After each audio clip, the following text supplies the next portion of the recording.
Blank check with Griffin and David. Blank check with Griffin and David. Don't know what to say or to expect. All you need to know is that the name of the show is Blank Check. I started writing this song the other day. Maybe that could work, like as a chorus or something. I'm off the deep end. Watch as I dive in. I'll never meet the ground. Crash through the surface where they can't hurt us. Far from the podcast now. Good. Thank you. Good. She's, she goes in a high register sometimes. It's hard. Hey. Hey. Hey. Just want to get another podcast. Just want to get another podcast out of you. Oh, just want it's actually a little more like, hey. I just want to take another look at you. Like, it's actually a little less slurred than I. Hey. All you got to do is podcast. You got to respond. Hey. What? I just want to get another podcast. David's doing the nose thing. Yeah, baby. Hello, everybody. I've already done a falsetto rendition of the song, so we got nowhere to go but up from the shallows. Uh-huh. My name's Griffin Newman. I'm David Sims. This is Blank Check with Griffin and David. It's a podcast about filmographies. Yes. Directors who have massive success early on in their career give a series of blank checks to make whatever crazy passion projects they want. Sometimes those checks clear and sometimes they bounce. Baby. Sometimes all you gotta do is trust him. Baby. I really just feel like he's talking to everyone when he says that. To the studio executives, to the audience, to Lady Gaga. From the shallows. All you gotta do is trust me. All you gotta do is trust me. That's all you gotta do. That's all you gotta do. Is that what this is gonna be for like the next 2 hours? All you gotta do is trust me, Ben. Hey. That's all you gotta do. David. Hey. What? Just want to get another podcast. No, just want to get another look at you. He's almost Orson Wellesian at times. The French champagne. And What if this was a movie about her falling in love with Orson Welles at like Paul Masson time? You know what I mean? It's a Star is Born, but it's back to acting, right? Paul Masson. Oh, like that. And like the best champagne is fermented in the bottle. I don't know if the mic is picking you up. Can we boost these levels like hardcore? Sure. Fermented in the bottle. I think you mean uh-huh. So this Sorry. Just want to get a look at. Just want to get a look at you. Okay, come on. Okay. Thank you all for listening. Please remember to rate. You're right. We should keep it moving. Thanks to Anne Fergudo. This is a like kind of a new thing for us, which is like we're far from the shallows now. But the other thing is that we're we try to do some new release movies when they come up, when ones feel important, even outside of the sort of like directors. Jack Reacher, Never Go Back. Right. When films feel important, or Hotel Transylvania 3, Summer Vacation. Detective Pikachu, not to right, spoil a new coming episode. Right, exactly. Yeah. When it feels like, the culture is hinging here. We're in the beginning of a shift. Yes. Right, yeah. At a fulcrum point. Mm-hmm. It is, I do look at how much I have soiled this podcast with my influence. And I look at like right, but almost all of the things. Go on.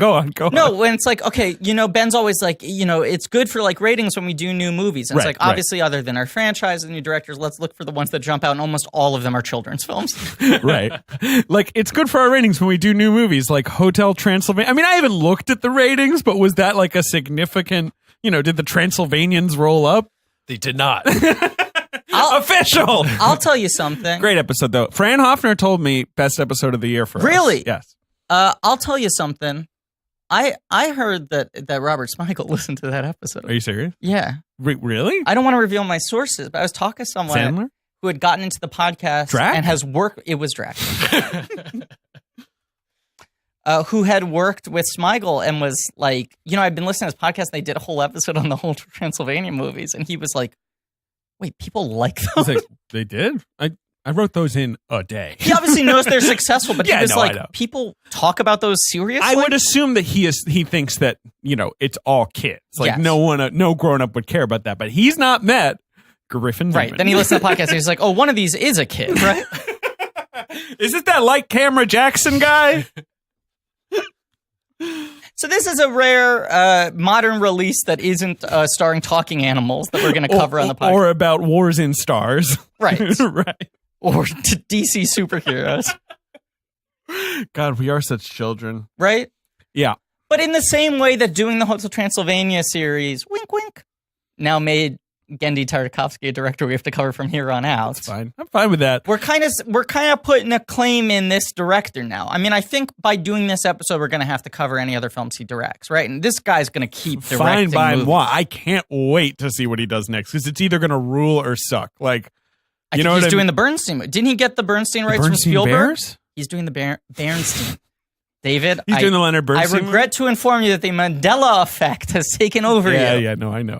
I was doing a joke. He's doing the Leonard Bernstein Bears. But that's a movie that, like, it has died so many times. But yes, you're right. I forgot. He got the Right. He, got He the seems to be announcement going there. after aggressively. He wants to get another look at it. But this is a rare example of because that's why Fukunaga jumped to Bond. right. Yeah, 'Cause he he had wanted- the competing yes, Jake Gyllenhaal with one, Jakey which G. probably would have been a good bet. Gyllenhaal's good for, but it doesn't matter. Yeah, it doesn't matter. I mean, I wouldn't have thought Bradley Cooper would be good as, like, a roots rock, fucking musician. Hey. Hey. This is a rare example, and I feel like this has come up in like discussions on the Reddit and such recently. Or like, what are examples of like first time filmmaker getting a blank check? And this is really one of those. Yeah. And it's a big example because it's happening at such a high level. I mean, A, in terms of the budget, the freedom they gave him, B, in terms of the hype for the movie, and what feels like is going to be a fucking insane box office and awards run. And the other examples like this are usually Actors. similar leading men, movie stars who are also taken seriously as real deal actors who get to make crazy big debut films, like Dances with Wolves. Sure. Right. Partly where they're like, let me use, I really want to make this thing. Like, that's what Dances, I think Yeah. studios were like, meh. Yeah. And so let me use all the capital I built up on the acting side. Right. Get some money, just make the thing I want to make. Right. And that movie, when it was coming out, people called it Kevin's Gate. Yes. They were like, this is his act of hubris that's going to sink him. And, the thing is, like, he wasn't even that big. Like, I mean, he was a big deal, but it's pretty early in his career. That's when he becomes the number one guy, That's is the after thing, that movie. Is Yeah. you think of Costner fame, right? And, Right. But almost all of his, I feel like, really iconic roles are Dances with Wolves on. I'm trying to, I'm going to take a double look. I feel I'm like gonna dig in a that's little- the crazy box office run. Yeah, take another look. Because he'd done Silverado and The Untouchables. Field of Dreams. And Bull Durham and Field of Dreams. So I take it back. He'd had a very big run. Those are three big ones. But, But then post that, he's got Robin Hood, JFK, Right. The Bodyguard. those are his Wyatt Earp. biggest box office Yeah. movies. Yeah. Yeah. Costner. I guess it's right in the middle. Yeah. Beatty's another example. Sure. But Reds is the one that feels most blank checky for him, and that was second after Heaven Can Wait, which is like a pretty standard type of debut film. Kind of. And I think the reason he directed that is someone else was going to do He it. and they co-directed couldn't- it with Buck Henry. Yeah. Yeah. There's some weird story with that movie where I think he was initially just going to star, and Right. I think he wanted to do, as you say, sort of like take a run at directing to get ready for his Right. big stuff. But this is closer to Dances with Wolves things, and I don't think there was as much negative press, but I feel like there was a lot of like, why is Bradley Cooper doing Stars Born Again? Why is Lady Gaga in it? Like, it felt weird that he was making it. And I remember reading a lot of snarky, like, that movie's gonna be a disaster, until the trailer came out and then became AFI's number one highest rated movie in history. I mean, that trailer became the Interesting. number one AFI film ever, right? I think it, 100 years, 100 movies, or 100 whatever. Right. Funny Times for Funny People. Yeah, funny times for funny people. And Sight and Sound was like, we know we're supposed to wait like another 4 years, Right. but The Library of Congress opened their doors. right. I mean, Ehrlich tweeted like, it's become clear to me that the Stars Born trailer 1 is one of the most important films of Of the the decade. 21st century, But it yeah. kind of does feel that way in terms of like the good weird trailer. cultural impact it's had, and especially for a trailer that's not an event film. So yeah, it's like obviously, A Star Is Born is A Star Is Born. There's been a zillion of them, and it was going to be made. But yeah, I feel like when it got, well, look, Yeah. I'm going to say this as delicately as possible. Please do. I think I've said it to you before. Yeah. When I heard that Bradley Cooper, Yeah. actor, Mhm. celebrity, Mhm. was writing and directing and starring in A Star Is Born. Yeah. That movie, like Judy Garland, Barbara Has been made Streisand, 3 times yeah, before. have Yeah. occupied the roles before with Lady Gaga. Yeah. I don't think I expected the movie to look like this. I don't either. I thought that was a bad idea. No, not so much. I just thought it would be a campier movie. Sure. Because it was being written and directed by Bradley Cooper, and that's it. The boat has left, and I'm not talking about it anymore. I did not expect a sort of like when the trailer opened, Uh-huh. Lady Gaga, more what I expected. I expected like a stripped down kind of Lady Gaga. That had actually been on my radar. Did not expect Bradley Cooper to look like he had just gone through a shoe shine machine and be all red faced and like. You expected maybe more American Hustle Bradley Cooper. Exactly. A glossier, more sort of, how do you describe it? Well, he's Over the top. I'm sure there's a word I'm looking for here that I'm forgetting. look. yes. I think he's an interesting movie star because he doesn't have one distinctive persona, right? No, In the way a lot of people he likes do. He But likes to fuck around, right? But I think one of the things that has become a trademark of his, if not the trademark, is that sort of like live wire, manic, Yeah. angry Lot of man energy. Right. Right. I mean, Very certainly in forceful. like, the recent things where he's popping up like Joy and, you Yeah. know. But which this- you know what, Joy, he's actually very understated in. so he's so good in that movie. He's the best part of that movie. He is. Yeah. He's been the best part of a few movies. Sort of like I think secretly. let's just step back and talk about his career. Because his career Bradley Cooper. is fascinating. It is. Because he has become one of the top leading men in Hollywood, but it took him much longer than most other top leading men. Yeah, how Where old it's- do you think Brad's is? 43? I think you're right. Let's see. Yeah. I'm turning 44 in January. Nailed it. I just think in terms of his contemporaries, His contemporaries. Who are his contemporaries? Who we got? like someone like DiCaprio or Sure. Wahlberg, in terms of Wahlberg, yeah. I mean, but they were big in the 90s. That's Who's what I'm like saying. a 2000 no, star? but this is my point. In terms of age, he is the same age as people like I guess so. DiCaprio. Sure. But those people started so young. Yeah, right. When they were like, teen stars, and Wahlberg, of course, Right, like was Will famous. Smith. You know, if he, you go he, like, he got his start beating up people with baseball bats. Yes. Yeah, right. Yeah. I'm just talking about age class, right? Yeah, no, age I class get box what office you're star. saying. I get what you you're go saying. like Clooney, Pitt, Cruise, obviously are all Damon. like sort of a decade old. Damon's more contemporary with Cooper in terms of age. Is he not? In terms of age, he's a little older than him, but he got started in the 90s too. This is the point I'm making. The School Ties kids are who I'm thinking of right My now. point is that he is the same age as the guys who got started in the 90s. Well, but But it took him longer to pop. Right, I'm lumping Damon in there. Yes, right. Yeah. Right. And Affleck. That's what I find pretty fascinating about him, because he is a guy who really just sort of like it took a while. Can you tell me his first film credit? Wet Hot American Summer, That's right. which he missed his graduation from the actor studio at Pace From University Pace, right. in order to be in that film. He famously is in the crowd asking a question of De Niro. Who is it? Who is it? Tell Louis me. C.K. has one of the many things that Louis C.K. has said that have now been proven to be wrong and disgusting. Oh, okay. He did a bit on Opie and Anthony or something where he was talking about how embarrassing it is on Inside the Actor Studio when a student asks a question of one of the big movie stars. Right. And he was like, if you're one of the kids in the audience at Inside the Actor Studio and you ask the person a question, you will never, ever make it as an actor. Right. If you're some kid asking fucking Robert De Niro a question, you're never going to make it as an actor. Right. And there are like 4 different YouTube clips that now circulate of Bradley Cooper with long hair looking really earnest. Right. There's one where he asks De Niro a question, who then becomes his co-star many times over. Penn is the one I'm Penn seeing is another here. one. There are 3 of them, I think. Uh-huh. But he was just like a very kind of serious, like acting student kid, He likes acting the school craft. kid. Not necessarily someone who was like I'm moving talking to about the Hollywood. 90s witch movie. Yes, he likes the craft. Yeah. He was not a guy who like, moved to Hollywood after high school and was like, I'm going to be a movie star. He's a guy who's like, I'm going to fucking study for 10 years. Yeah, let's see. He's from Philly. Mm-hmm. I grew up on the main line, I think. His dad was a stockbroker. Yeah. He had a thing in his ear, as this character did, Yeah. that fucked up his ear for a while when he was a kid. Yada yada yada. I don't know. Worked on the newspaper. Auditioned for the actor studio. James Lipton was like, do your James Lipton impression. Can we speak to Jackson Maine? That was not good. That was more Morgan Freeman. Hey.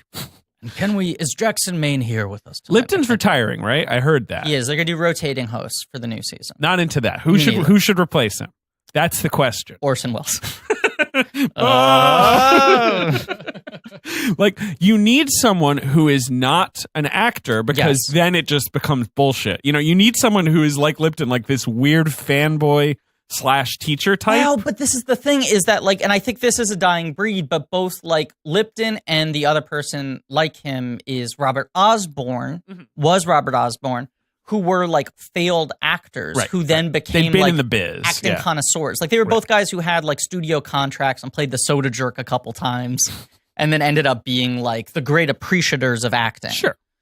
I think it's now just going to be, like, fucking contemporaries You know who interviewing I each think other. it should be Brian Cox in character as Robert McKee. That would be great. Just like yelling at people. That's one of my fucking It's such a favorite good two-scene scene. I performances love it ever. so much. Yeah, 2 scenes. Great You know, 2 scenes. the moment that kills me in that performance, my mom and I talk about that performance all the time. 25th Hour is the same year, right? Brian Cox was Yes. like slaying in these tiny roles then. Like he would just Right. pop Those are up in a both movie and annihilate. 02, and Yeah. then he's William Stryker in 03, and that's when I was like, oh, I'm Griffin Newman, I'm 14 years old, and Brian Cox is my favorite actor. He'd just done LIE. Like he was just Right, starting he's to so like good in that. He was popping in that weird middle-aged Brit, way where suddenly they're like, oh, well, we can always use a middle-aged Brit. Sprinkle him in. This is going to be such a tangent-y episode, but the other thing that happened with him at that point in his career was I feel like film snobs started being like, but Brian Cox was actually the best Hannibal Lecter. Sure, which like that was the other he's thing. not, but he's No, great in that scene. But I think his reputation was now like catching up to him, where it was like all these filmmakers who had like fine actor. right. No, you're right. He was also in The Bourne Identity that year. Another Yes. small, excellent performance. So good. And he's in The Ring. What was the thing I saw him in recently where he just fucking destroyed it? Pixels. Oh, right, Pixel. He is amazing in Pixels. Everyone watch Pixels. Brian Cox rules. He plays like the plays Secretary of Kubrick, right? Defense or something. There's just some scene where he like screams at Kevin James and you're like, what is this? Like in the Situation Room? Well, that's also the great thing about like Brian Cox was that like before this run where he had his big like sort of Hollywood supporting actor heavy comeback, he did Super Troopers and came back for Super Troopers 2. Super Troopers 2. And he plays Super Troopers so straight, is He's- clearly like in it. He's that sort of Frank Langella type where like it's always gravitas. Like he does not go half on a role. Like, yeah. There's a fucking Netflix documentary about He-Man that I, of course, watched the second That's it what was I'm thinking of, uploaded. yeah. And Frank Langella talks for like 30 minutes about how he developed Skeletor. And he's like, it's still to this day one of my favorite performances. I miss him. He's got a couple Skeletors in his closet, it sounds Right. like. Because the narrative, okay. The narrative was Minus 100 comedy points? correct. How many am I losing there? Because Skeletor is You're super. gonna lose a finger. I'm sorry. What if that was Ben's replacing the card system was just, I have a cut little off your guillotine. finger. Yeah, he's dropped the commissioner persona, has now become the butcher. Ben He's the, the Butcher Lord High Hosley. Executioner. Woo! The thing I was gonna say. All right. We're fired up. We're Come in on, it. Griffin. We're in it. We're in the warmed up. pocket. We're Yeah. this was the first guest list full I episode know, we've which had in a is long time. we need to do more of these. I forget like that it's always we can not behave ourselves. We gotta let the dog off the leash. Let him do Gotta some let him laps off the around the leash. dog Or park the sometimes. holiday. The dog's off the leash in that one. Bark, bark, bark, bark, bark. Yeah. You'll see. Okay. Remind me what the sixth tangent I was on was. Some Cox performance he liked. I'm trying to think of Oh, what the it would have been. Langella Skeletor thing was that for so long the narrative was like, oh, he only did that movie because his son liked He-Man. And then you watch this interview and he's like, Skeletor was the vehicle for everything I'd always wanted to do as an actor. Right. And Skeletor in the cartoon is like, He-Man! Yeah, the whole character is just that he's the bad guy, And he's you know that because whiny. he's like a skeleton. He's like whiny and ineffectual, and Langella played him like Henry V. And he's like in like the worst makeup and like 50 pounds of metal, like chainmail costuming, and he's like, I miss Skeletor. I rue the day that I didn't get to reprise the role. Skeletor. I've told my Langella story on this, right? While we're already just sidebarring into sidebars. Langella. Like you said Langella. Like I say Langella. Do you think it's Langella? Langella? I don't know. I would say Frank Langella. I always heard it, but the way I heard it was like that Anthony Minghella and Frank Langella merged into one creature. No, I don't know. Go on. It was like my like first day on draft day was like his last day, and there's like a big war room scene where like Costner does the crazy trade, and at the beginning of the scene, Langella storms in and is like, "Sonny, why explain yourself?" Yeah. And then like 2 lines later, I enter and I'm like, he's really good. I enter and I'm like, call on line 4, and they're like, Rick, get the phone. So it's like we're both... Everyone's got to hit their marks, right? It's a Right. big, complicated shot. Right, and they're already like 15 primary, like principal actors in this scene, and we're the 2 guys who enter into it, right? So there's like a PA standing outside the door with a walkie-talkie going like, Frank, go. Or, I'm sorry, I enter first, and then he enters. Right. It goes like, Griffin, go. And then he stands there for like another 5 seconds. They go, Frank, go. And they send him in. And they kept on fucking it up because it was complicated. There were a lot of actors in it. So there were 3 takes in a row where they went, Griffin, go. And then I entered in, and then like 5 seconds later, they'd call cut. Okay. And I didn't have dialogue. I just, understand. they It pointed was just when- wrong. Right. But it happened 3 times in a row where the camera wasn't right or someone forgot their line or whatever it was. They go, Griffin, go. And then 5 seconds later, call cut, and I'd walk back out.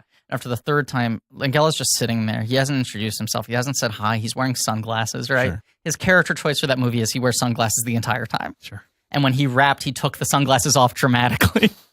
He's so good in that movie because he feels like to me like awful sports owners who are sort of pleased with themselves, if that makes sense. Yeah, Anyway, he's go very on. good in it. Yeah. But after the 3rd take, he goes, son. And I went, yeah. And he went, do me a favor. And I said, okay. And he said, try not to fuck it up this Yeah, time. I've heard that story. It wasn't really your fault. It wasn't, but who am I to argue with Skeletor? I know. Okay, so now we're going back up through the Inception So levels. you really like Cox in adaptation. Was there something? I couldn't find. I mean, was it like the autopsy of Jane Doe? Like, He's really good in that. Secession, he's really good in. I don't know. It might have been an old movie I was watching. Sure. I'm just always happy to see Brian Cox. Okay, up through the Inception level. So now we're on to who should host Inside the Actor Studio. Oh, yeah, right. My fear is that it's going to become Iconoclast, which was a show I really liked where it was like different notable figures interviewing each other, where it was like Chappelle and Maya Angelou, or like Mike Myers and Deepak Chopra, or like Tarantino and Fiona Apple. It was a really good show. They did a Newman Redford episode, but I just think it's going to be like that. That sounds. It should be jerk-offy. Grodin. Oh, Grodin. Grodin Or would be good. It could be Clifford I would like that. in character. He'd be good. Instead of doing Jiminy Glick, you're just nodding. Yeah, Jiminy Glick would not be a bad choice. That might undercut the extreme seriousness at all times of that fucking show. Sure. Okay, so back up through the levels. Bradley Cooper graduated from the actor studio at Pace University, was always in the audience asking questions, and just seemed like one of those sort of like drama nerd kids. Not in a bad way, but it's like this someone just loves acting and wants to act, right? But then he kind of got slipped into this sort of comedic friend zone. Which he said that like that was the first time he had read a script and was like, this is my exact sense of humor. I didn't know anyone else found the same things funny. Oh, Wet Hot. Sure. Right. Yeah, right. So then he becomes a guy who's like kind of one of those actors that clearly the New York alt comedians like. Well, he gets that at the same time he gets Alias, though. So he's got Right. both of those. But in Alias, right, Michael Vartan is the romantic lead, and he's kind of The other the guy. funny friend. Not like, he's handsome. The show knows but Right, he's and more he's also the not pretty the rather full than comic handsome. relief because No, you got Grunberg. right, exactly. But that I feel like that's where Hollywood pegged him. This guy's kind of pretty and preppy, not like dark and handsome. And he asked himself to be written off that show. He was in it for a while, but eventually He did eventually ask to be let go because he felt like he wasn't going to do much. I'm trying to remember what he. I mean, he was all. Yeah, I mean, He leaves in 2? no. Really? Fuck. I did watch Alias. Can't believe it's just like gone from my brain. Bradley Cooper, IMDb. Here we go. He was on something called The Street with the $sign. No idea what that is. Sounds good. Yeah. Right. He was on Jack and Bobby. Remember that show? Right. Jeez. Yeah. Yeah. So I guess it's the first. Yeah. He's kind of out after the first 2. You're right. Right. Yeah. He comes back like for guest drop-ins, but yeah. But then Right. he did do Jack and Bobby. Yes. So the other show. thing, right, he's like the Stella Shorts of that era. Like he'd Mhm. show up in those things. He was clearly in that scene. There are those actors who live in New York, like Sam Rockwell and Josh Charles, where it's clear like, oh, they like comedy and they'll appear in these other people's like Comedy Central shows for an episode or whatever it is. Right. And then when he's in Wedding Crashers, I feel like that's through that avenue. Well, I guess it's through both avenues, kind of. Right. Because then he sort of gets weirdly pigeonholed into the like, oh, he's like the Mark Feuerstein. Like, is he the guy who's going to play like the asshole or the best friend? Sort of turtleneck wearing preppy guy. Right. Because then it's a failure to launch. He's like McConaughey's best friend. Yeah. Yes Man, he's Jim Carrey's best friend. He was in Kitchen Confidential, which is one playing of the Anthony Bourdain, which is really strange. I know, which is one of the most weirdly stacked TV casts of all time. John Cho, Langella's on that, right? Yep. Nicholas Brendan, Xander from Buffy, right? John Francis Daly from Freaks and Geeks. Jamie Bonnie King, Somerville, Bonnie Somerville, who is credited in A Star Is Born, but I could not find her, so I think she got cut out. Probably was cut out. Yeah. He does like this. Stars Born has 2 Alias cast members. Like I feel like he stays friends with all his buddies, right? Yeah, because he really was like he didn't feel like a guy who was like crafting a movie star persona in the way that even some just sort people of did a lot like, of everything, right? Right, because like someone like Mark Wahlberg, like even though it took a while for him to become like very bankable or very good, you could tell from the beginning, like, okay, he's building a thing here. There's clearly a Mark Wahlberg persona, a brand that he's trying to perfect. Right. You know, he's on that sort of conveyor belt. And Bradley Cooper could have just been like, he's kind of a real actor. He did the Broadway play with Julia Roberts, 3 Days of Rain, where he was sort of the third lead because Paul Rudd, right? Another guy who was in that community of serious New York actors who get along with comedians. Right. And then he became more of a straight comedy star. But yeah, the thing about Cooper is he doesn't do an action movie until the A-Team. Like whereas Wahlberg was always like, I'm jacked, I'm going to be in action movies. Like, you know, I'll do other shit too, but get me in action. No, it's like this guy's a serious actor and he's mostly getting caught in like decent, probably paycheck, like best friend or romantic rival roles. And in Wedding Crashers, he's so obnoxious. Obviously, that's the character. Right. I feel like that actually hurt him for a little bit. Even though the movie was huge. My buddy Alex Pearl and I would always talk about him in that. We said the Bradley Cooper problem, which is, my friend Alex would always say, I feel like if you get that good at playing that kind of part, it starts to rub off on you and you become an asshole. Yeah. And for the couple of movies after that, it felt like he had too much asshole. He's just not that into you. He's kind of an asshole. Right. And then in The Hangover, which is obviously his big breakout, he's an asshole, but he's good in The Hangover. So the couple things that happen are, one, he weirdly hosts SNL for He's Just Not That Into You. And at the time, it was like, this is the least famous person to ever host SNL. Hard to get in there when you're that little. But I guess the comedy stuff, That's what it was. But I remember being very surprised that he was hosting, and his joke was like, hey, I'm in this big romantic comedy with 15 big movie stars, and I'm the guy they got to host. Right. That is weird. Right? But when The Hangover was announced, and it was like, oh, Todd Phillips is making like an R-rated movie again, because Todd Phillips has kind of fallen off a little bit. Like Old School and Road Trip were really well liked, and then he has the Starsky and Hutch and School for Scoundrels. But he also had The Hangover in the can. It's coming that year. This is my point, though. Right. Is that The Hangover, the big thing was, it was a really hot script. Todd Phillips had been stuck with Weinstein for a while, now was free of that contract, was going over to Warner Brothers, and they were like, budget $60 million, here are the stars they want. They wanted Jake Gyllenhaal. Right. They wanted Thomas Hayden Church. They wanted Thomas Hayden Church to play the Galifianakis part, Jake Gyllenhaal to play Bradley Cooper, and I forget who the third one was. I get it, because Hayden Church was in Sideways playing the sort of fuck up. Like, right. I get it. They had their weird list of people they wanted. Probably a bad movie. Right. And Todd Phillips was like, I went through all this sort of micromanaged shit. I'm done with it. I dealt with stars who got too big, and you had to match the star personas. I want to make new movie stars. Oh, this was the other big thing that happened with The Hangover. Was he was supposed to make a movie called Witch School with Jack Black. Sure. That was like Jack Black Goes to Hogwarts or whatever. Sounds great. And Jack Black had a lot of notes, and the movie got shut down like very shortly, like a month or two before it was going to film. And he was like, I've gotten so tired of having to go through the system making star vehicles because they're so temperamental. Yeah. I want to find the guys who should be stars. Yeah, I get it. Right. Make stars. Right. And deal with that. So he makes one of the smartest business decisions in the world, a George Lucas-esque deal, right, where he goes, I will waive my quote. What's the number where if I can deliver this movie, you let me do whatever I want? Right. And they were like 30. And he was like, if I make it for 30, I can cast whoever I want. Right. They were like, yeah. And he was like, Bradley Cooper, solid. He's been in enough big movies. Sure. Plays the asshole, but he's never been the leading man. Right. and he says, I think you should be a movie star. Sure. I'm going to make you a movie star. Gives him the big hair, which is kind of crucial to the Bradley Cooper His magic. line, which he said, is, the first thing I want is for you to grow your hair out. And Yeah. he said, why? And he said, I think movie stars have long hair, and I think long hair gives you some pain. It's very true. Which He was a doesn't- really smart thing he said. Yeah. You know, well, we're going to Because he had always been very close cropped before that. Yeah. He doesn't look as good. And with he the looked a little close crop. generic. Yeah. You know, there was something like, oh, that's like a handsome enough guy. And then, of course, Ed Helms is on He's The on Office at this that point. He's on Galifianakis The had Daily started getting more Show. supporting roles, was like a comedian's comedian. Sure. And the movie is fucking humongous. Yeah. Todd Phillips makes $100 million because he waived his upfront quote Good for him. and just got points. And suddenly those guys are worth so much money because they want to make 2 more Hangovers. And their deals were so small. I think they each got $300,000 for the first movie. Sure, but they got the Get stacked. right. I think 7 Sequel. for the second movie and 15 for the third. Hey, Right. But you go just like, want to get another look at the Hangover. Oh, so I what? regret it. So what's the Bradley Cooper thing now? The Bradley Cooper thing now is he's gotten really big playing an asshole in ribald comedies. Mhm.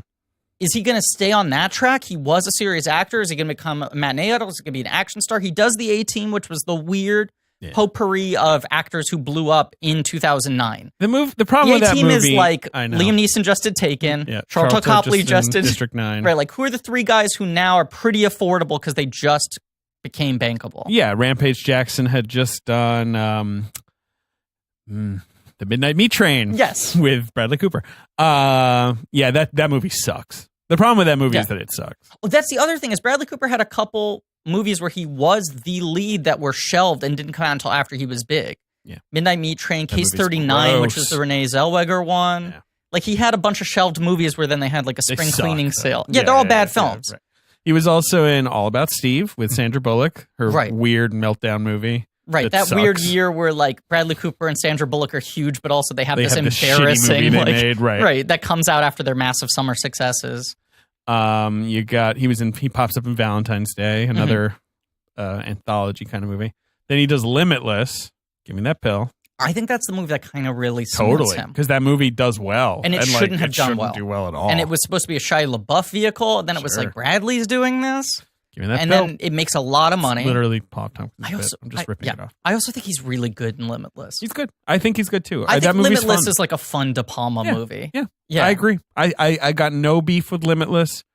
No beef with Neil Berger. And I remember Todd Phillips doing like well, a little victory. bit of beef Yeah. with it. I remember Todd Phillips doing victory lap interviews where he was like, see, I told everyone that Bradley Cooper was a fucking movie star, and look at the opening weekend of Limitless. I was so fucking right.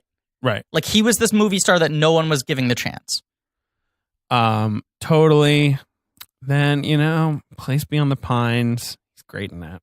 He is. That Yeah. movie's a mess. Silver Linings Playbook, obviously. so then- Colossal movie. Right. Because he's in this, he's doing smaller things. What's he going to be? What type of movie star is he going to be? He makes that movie The Words, which was like his passion project that his friend directed. Ugh. No one goes to see it. And then Silver Lining, it's like, okay, now he's gotten an Oscar nomination. Mhm. The film is critically respected.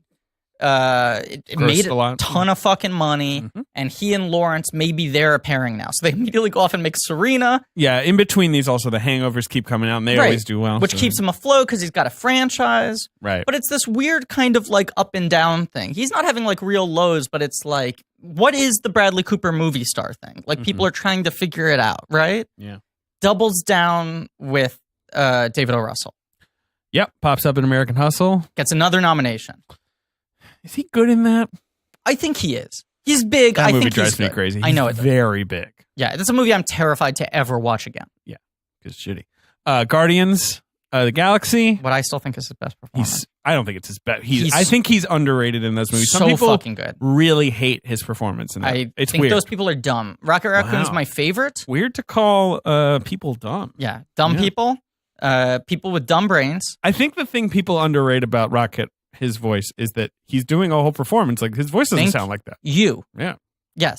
Also, he's always on set, and they shrink him down to do the mocap. Yeah. They have a shrink ray. Yeah, and that's they, a lot to they put a body glued through. the fur on one strand at hair a time. It's so crazy. He has to prepare. It takes 36 hours for each one day of shooting.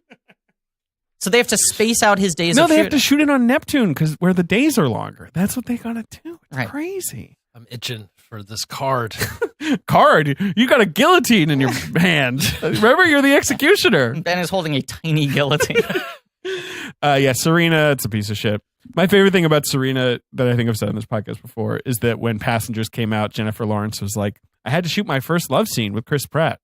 And like one journalist was like, you like had sex a bunch in Serena. No, I didn't. And she was like, doesn't exist. Like she just never acknowledged that movie. Right.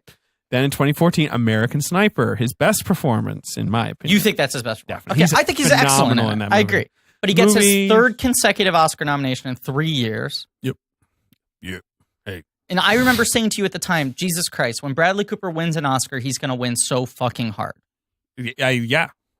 Because he's now become this guy where he's bankable, he's a leading man, and he's a real kind of respected, serious actor. Right. And then he did a weird 2015.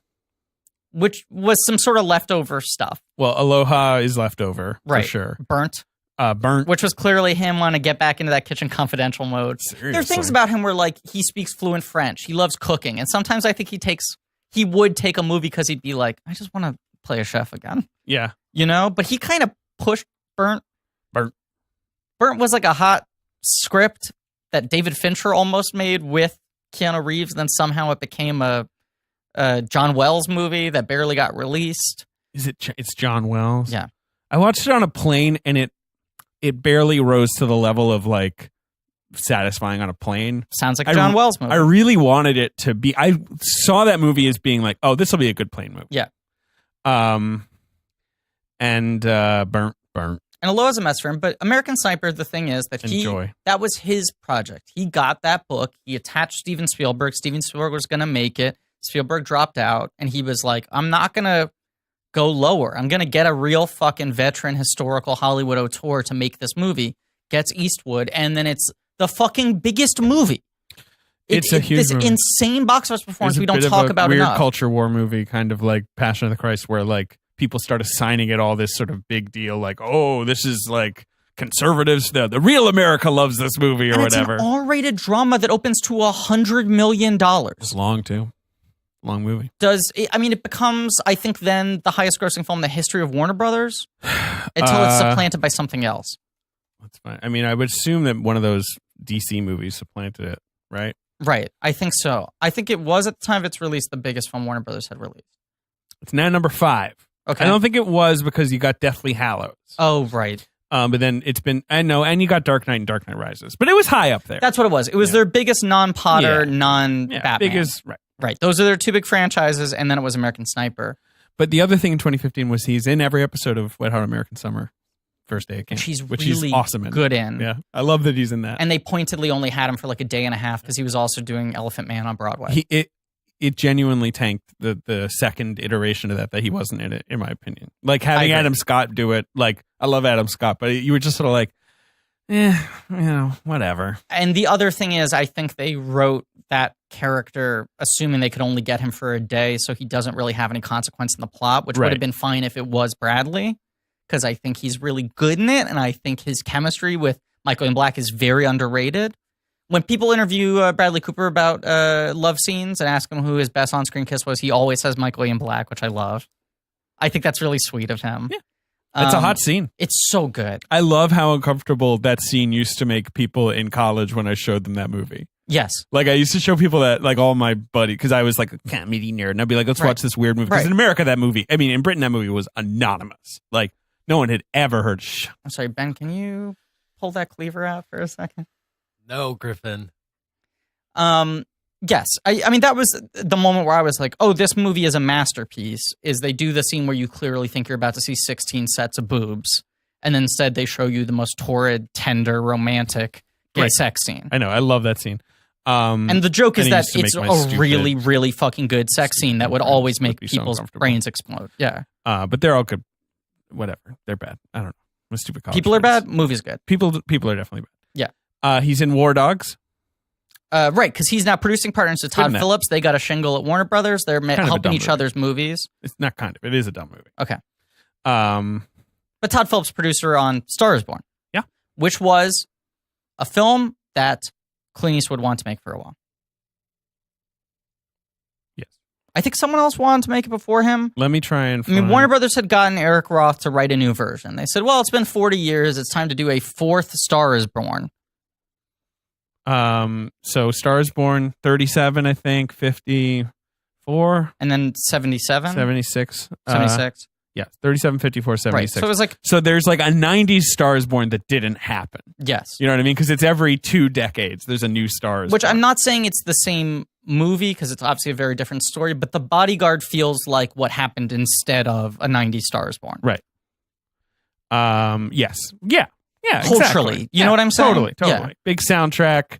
And it's about the perils of fame, yeah. and it's a tragic love story, and all of that sort of stuff. So this script's floating around forever. Yeah. Beyonce was going to be in it, Clint directed by Eastwood. Clint Eastwood. Beyonce and DiCaprio was the original announcement. And it was like, why Yeah. are they doing this? That sounds so weird. Why are they making this movie again? Does anyone need it? It was again? also in that moment when Beyonce was trying to be more of like a sort of regular movie star. Right. You know, when she was doing projects like Dreamgirls and what was the one? the Obsessed? one where Obsession, Yeah. Obsessed, yeah, whatever whatever it's it's called. Yeah. Yeah. And Cadillac Records, like, you know, where she's doing these like roles, Yes. and now Beyonce is just like Beyonce. Like, And Nala, that's true. She is in that. a movie I am on the record, will say again, I think is going to be the You highest make- grossing film of all time. Yeah, you're wrong. Well, let's see. I know it's a good bet. Yeah, it's a good bet. Fun to have a bet. It's fun to have a bet. God, he's so mad at me, Ben. Look at him, seething with rage. What the fuck? Well, you got to stop mentioning that you grew up in England. Ben! No, I grew up in England. Yellow card, Ben. Beyonce I stole your cards. You picked up the knives. I stole your cards. All right, fine. Beyonce dropped out. Esperanza Spalding, who is really like big for a second there, she won like Best New Artist at Yeah. the Grammys.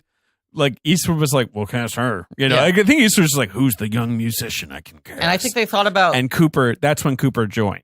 Okay, but the other guys they go through when DiCaprio drops out are like every other A-list guy. It's like Tom Cruise almost did it. Will Smith almost did it. Almost, but like those names, it's like they were certainly offered the role. Right. Right. Yeah. They, I mean, they all clearly, passed. this became a priority for them. Then Cooper signs on. Beyonce had dropped out because of her pregnancy. But now enough time had passed that they thought maybe she was going to come back and do it. There was a point where it looked like it was going to be Eastwood, Cooper, and Beyonce. But the movie doesn't work if it's Beyonce. The movie fundamentally doesn't work if it's Beyonce Sure. because she's already too colossal. You think it doesn't work if it is Beyonce? I agree. That's no, what I'm saying. No, I disagree with you. A Star is Born always stars an immensely famous person playing an ingenue. It's weird. I agree with you. Right. I think the interesting thing this version has going for it, when they announced Lady Gaga, I was like, that feels like a step down. But the surprising brilliance of that casting choice is, well, you've never seen Lady Gaga as a normal person. But that's what these. It's always this weird comeback narrative for the Right. superstar. Yeah. Like that's Beyonce doesn't need a comeback. Oh no, Beyonce would have been terrible. I mean, or That's maybe what she I'm would have saying, been. it wouldn't have No, worked. no, I know. I But think she's a good think actor. She is. I think she's really good in I Cadillac know. Records. She's so good. We've talked about it. Yeah. I think. Maybe she would have been I think good. You there's never too much know. baggage with her in terms of her already being such a fucking superstar. And She's so remote, and maybe she would have been awesome. God knows. I don't know. Who knows? Clint Eastwood directing it. I don't know about that. Right. But Like then- that's the real thing. Right. He makes Jersey Boys instead. He was itching to make a musical, and Cooper just goes like, I wait, guess. I'm going to direct this. And he for a while had been like, I want to direct. He kept on saying that, I might take a year off from acting. I might do this. And after American Sniper, he clearly has the cachet to do whatever the fuck he wants at Yeah. Warner Brothers. Yep. Because Warner Brothers still has this reputation of like, we got our people who we let make fucking movies. Sure. Clint, Nolan. Right. I there's think another Todd obvious Phillips is in one. that category. Oof. Their relationship. There's another obvious one, isn't there? And there's some other like yes, that big I'm deal Warner forgetting. Brothers director. Right. But they like to lock people in and be Sure. like, you belong here. Yeah. Warner Brothers. Yeah. I mean, I guess Zack Snyder. I don't know. For a while. Yeah. I mean, kind of, right? Right. Like they were kind of like whatever you want, Zach. Ding dong. Oh boy. Ding dong. Haven't even gone to the movie yet. Sorry, I signed up for the subscription box service, where they it's embarrassing. They blackmail me with like the worst memories, my worst artifacts from my life. Okay. I mean, I say I signed up for it. I didn't sign up for it. Someone is blackmailing me. That's what's going on here. So every month I get a new box of carefully curated curios from my past, things I'm trying to repress. So here's my beauty shop essay. Here's a photo of when I had long hair in 8th grade. Oh, very cute. This is my Abercrombie and Fitch phase. It's just a box of things I don't want to remember. Yeah, don't buy clothes pre-ripped. That's I know. I was so into the pre-ripped jeans. Okay, well, I have great news for you. What? We can take all that stuff that you obviously want remembered, and we can digitize it. We could put it on a thumb drive, a digital download, a DVD, whatever you want. No, it sounds like that's the opposite of No, what I that's have what we're right going to now. do. Right? You see, because Legacy Box, what they do is they get all your home movies, Right. your photos, anything you like, keepsakes that you want to kind of like store I don't want this forever. stuff, though. Someone Yeah. stole this from me and No, is no, no. sending it to me blackmail. They're trying to kill my Forever. career. Like What? literally, like because like a VHS tape, like that could degrade. Like things, these precious home movies, things like that. Right. Like Summer you doing camp the weird- performances I pointedly hidden and buried deep Right, down like the to- stand up with the action figures you used to do when you were a kid. That all was that pretty good, to Okay, be all right, fair. Okay. well, perfect. Even all the more reason. Maybe we don't want to put that on the thumb drive then. No, that's it. Yes, yeah. Summer camp thumb drive. Okay, I get it. Okay, so with Legacy Box, you throw that all. They send you a big box. This Okay. one big box you got right here. Yeah. You throw it all in. You send it to them, and they can take care of it for you. Essentially, they can put it on a thumb drive Yeah. or a digital download. Not or like whatever. this home video recording of when I used to do the Bugs Bunny bathtub routine. That one might need its own thumb drive, Yeah. a red thumb drive. So, David, what you're saying is this Legacy Box is almost like a Criterion Collection box set of your life. Yeah, sure. I mean, or photo album or any kind of like Curated, restored. old-fashioned media. Because like I've got home video like tapes. Yeah. Like of me doing beautiful, wonderful things, like pointing at my nose when everyone asks where my nose is when I'm 2 years old. Things like that. Really genius shit. It's not that impressive. Anyone can do that. Ben, where's your nose? It's right here. He did it. It did take him like 15 seconds. And I don't have a VCR. I can't watch that. Yeah. And so if I send it to Legacy Box, they can like help me re-experience my glory days or your glory days. I don't want to re-experience my glory days. I My think life I started wanna at 24. So if you send them your old movies, your pictures, they'll do the rest. They'll professionally digitize your moments onto a thumb drive, digital download, DVD. They have easy to follow instructions. They give you these safety barcodes. They won't lose your stuff. They keep track of it like at every moment it goes through their facility. You get all these personalized email updates. They've got 450,000 families have trusted them with this extremely delicate work. It's all done right by hand right here in America. And it sounds like they're upstanding people who won't try to blackmail you. Well, yeah, someone is, you're saying, trying to blackmail you, but it's not Legacy Box. It's not Legacy Box, and I wish I had signed up for Legacy Box instead. So there's never been a better time to digitally preserve your memories, so you can just visit legacybox.com today to get started. And for a limited time, they're offering Blank Check listeners an exclusive discount. You go to legacybox.com/check, you get 40% off your first order. So you check to make sure you're going to Legacy Box, and then that's the end of the story. Wait a second. No, I think it's a little different. It's more that you go to legacybox.com/check. You can get 40% off or save up to $200 on the largest Legacy Box kit. So if you go to legacybox.com/check and save 40% today, you can get started preserving your past. I just want to cleanly state I will not give in to blackmail. Try and intimidate me as much as you can. I also don't have any money to give. All right. Legacybox.com/check.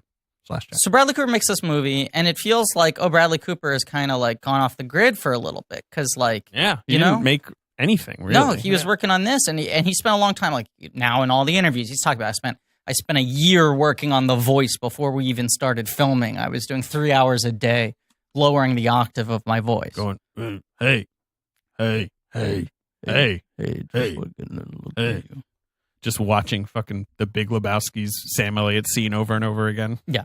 Sometimes there's a man. And then meanwhile, Lady Gaga, obviously, a phenomenon out of the gate in terms of her discography. Like her first 3 albums.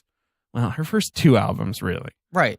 But she had also, her Started record dipping. sales went down. I mean, like, I know everyone's record sales went down because, like, people don't But her buy record records sales anymore. did go down. And Yeah, her and- touring sales went down. Ben and I were talking about before you showed up, like, she was in this thing where everyone was like, how's she going to top herself next? Right. Like with all this crazy shit she does. Right. Which is an impossible game to play because you can't do that forever. Well, it was like sort of trying to do a Madonna thing, but the other thing is that Lady Gaga was always sort of like a performance art piece. Yes. Like, you know, because it was so much about the sort of, I don't know, the artificiality of it, where it was hard to engage with who the real person was underneath. And I've heard a bunch of stories about her. I mean, her start was sort of like this, and she was like a Bridge and Tunnel kid who would come in and do shows when she was 16 at cabarets and things like that. And everyone's like, man, she's an amazing singer. This She and went to that. NYU Right. and dropped out.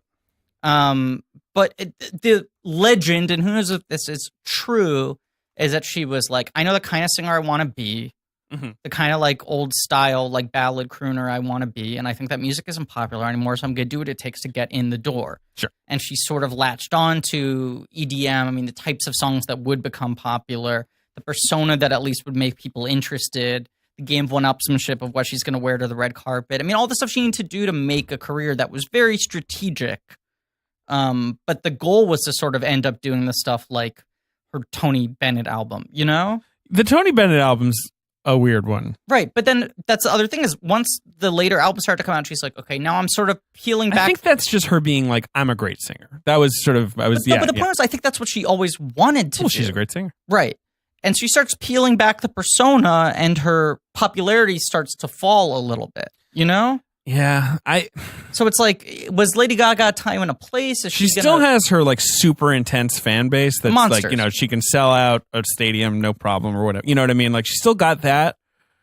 It's so hard to stay in this, like, who apart from Beyonce, there's so few pop stars. I guess like Taylor Swift Yeah. has been in the zeitgeist for like a sustained decade at this point. But even she struggled with the last album. Like, Yeah. it's so hard to reinvent every fucking time, you know. I agree. And if you do this, you know, you have this problem. Yes. I'm constantly trying to reinvent and never work. But yeah, Especially because my reinventions always seem exactly the same as what I was before. like if- I've reinvented myself 6 times since this podcast started. that's true. I used to wear white shirts, and now I wear gray shirts. Yeah, he's wearing a handsome gray heather shirt. Thank you. And you know, she did the Super Bowl in 2017, I want to say, last year, and you know, was good. I feel like people were She's starting good. to act like they were kind of over it, though. Yeah, no, I definitely, you know, There was the year she did She my had favorite such a things run on of the hits. Oscars, uh-huh. and people were like, "Oh, you know what? She Gaga. can really Lady sing." Gaga. But her songs stopped being zeitgeisty because she had her Poker Face and Bad Romance and all the songs that were really just like Telephone. unavoidable. Alejandro. Yes, 100%. She had an amazing run for like 2-3 years where every single was a big deal. right. She comes out with Born This Way. Yeah, That single was a big deal, but that the rest of the album doesn't. album kind of doesn't Yeah. go anywhere. That's when people are really like, your music is not as crazy as your performances. And I think people start to resent that. And then she does Art Pop, which is okay and has 2 bangers. And Doesn't do very doesn't well. sell that well. And then she does Cheek to Cheek, which is her just being like, listen to me sing. And Tony Yeah. Bennett's like, huh, what a classy dame. Yeah. I don't know. Tony Bennett. Sure. Is he like 4,000 years old? Yes, approximately. And then she does this album, Jolene, which I think is related to the music in this movie. This much more stripped down sort of country influenced singer-songwriter stuff. Right.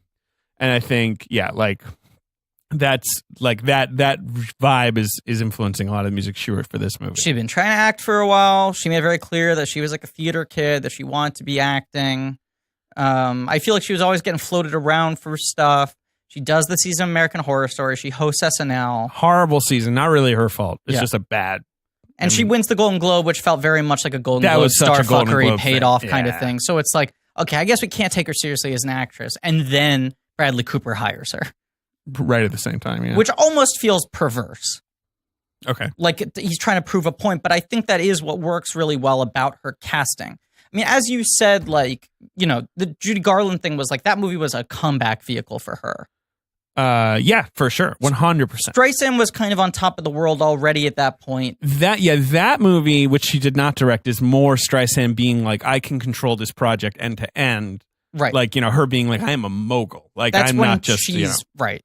It becomes, you know, sort of That movie's a overbearing disaster. over all of her films. Have you seen The Other Stars Are Born? I have only seen the original. The 37, the Gainer, Yes. Frederick March. The first 3 are all on Filmstruck right now. That's right.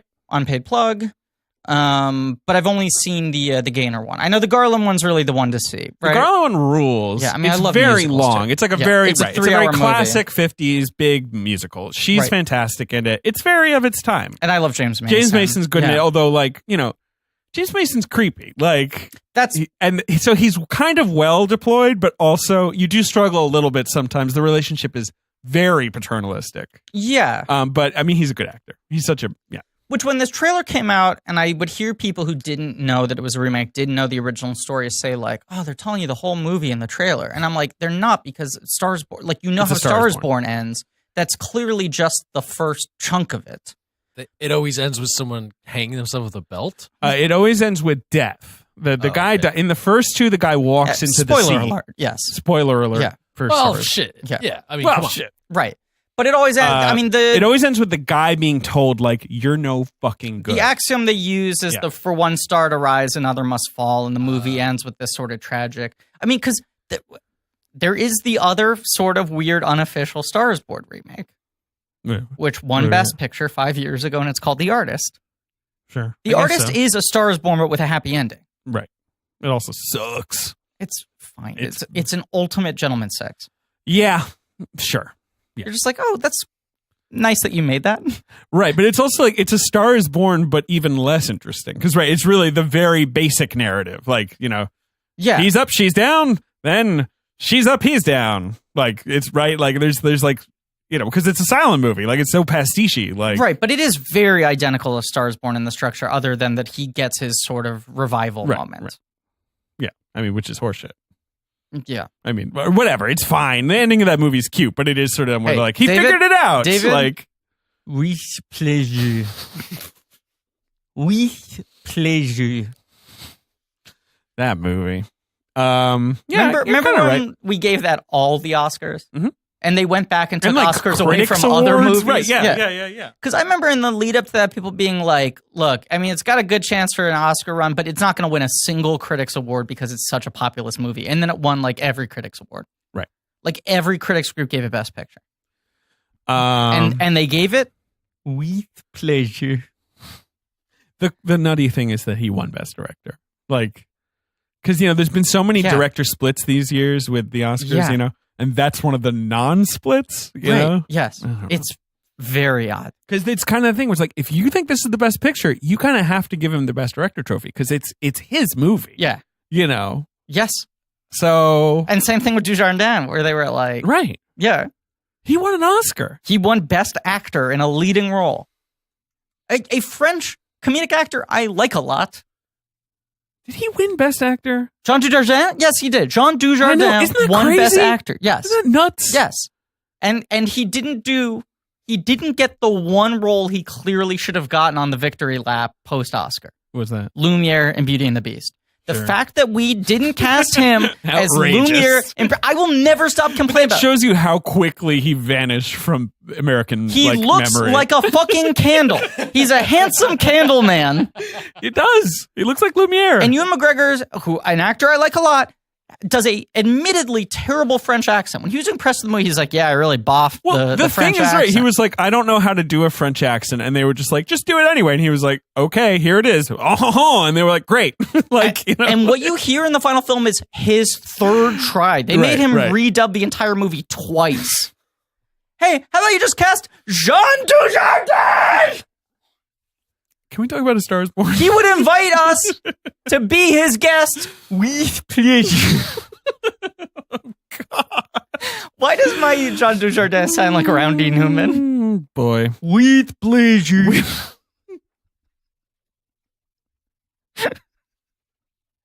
So here's the thing I'm avoiding. What? I didn't love this movie. Right. And Griffin you're didn't love angry the at me movie. and you said it made you lose sleep last night. It did. I We lost bought sleep. tickets together. I had a panic attack. I saw it separately. You Right. guys saw it at the Alamo Draft House. I saw it at the weird Cinema 123 on like Oh, yeah. 59th and Lexington. I think I have been at a theater, but not in a very long time. What's that theater like? They renovated it, so it's one of those recliner seat theaters now, and I love it.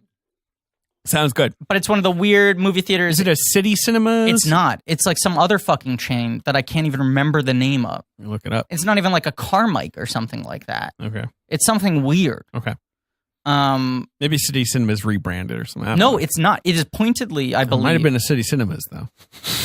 I'm just having fun. You think I don't know from City Cinemas? It's got the C, the big C, and then the little C.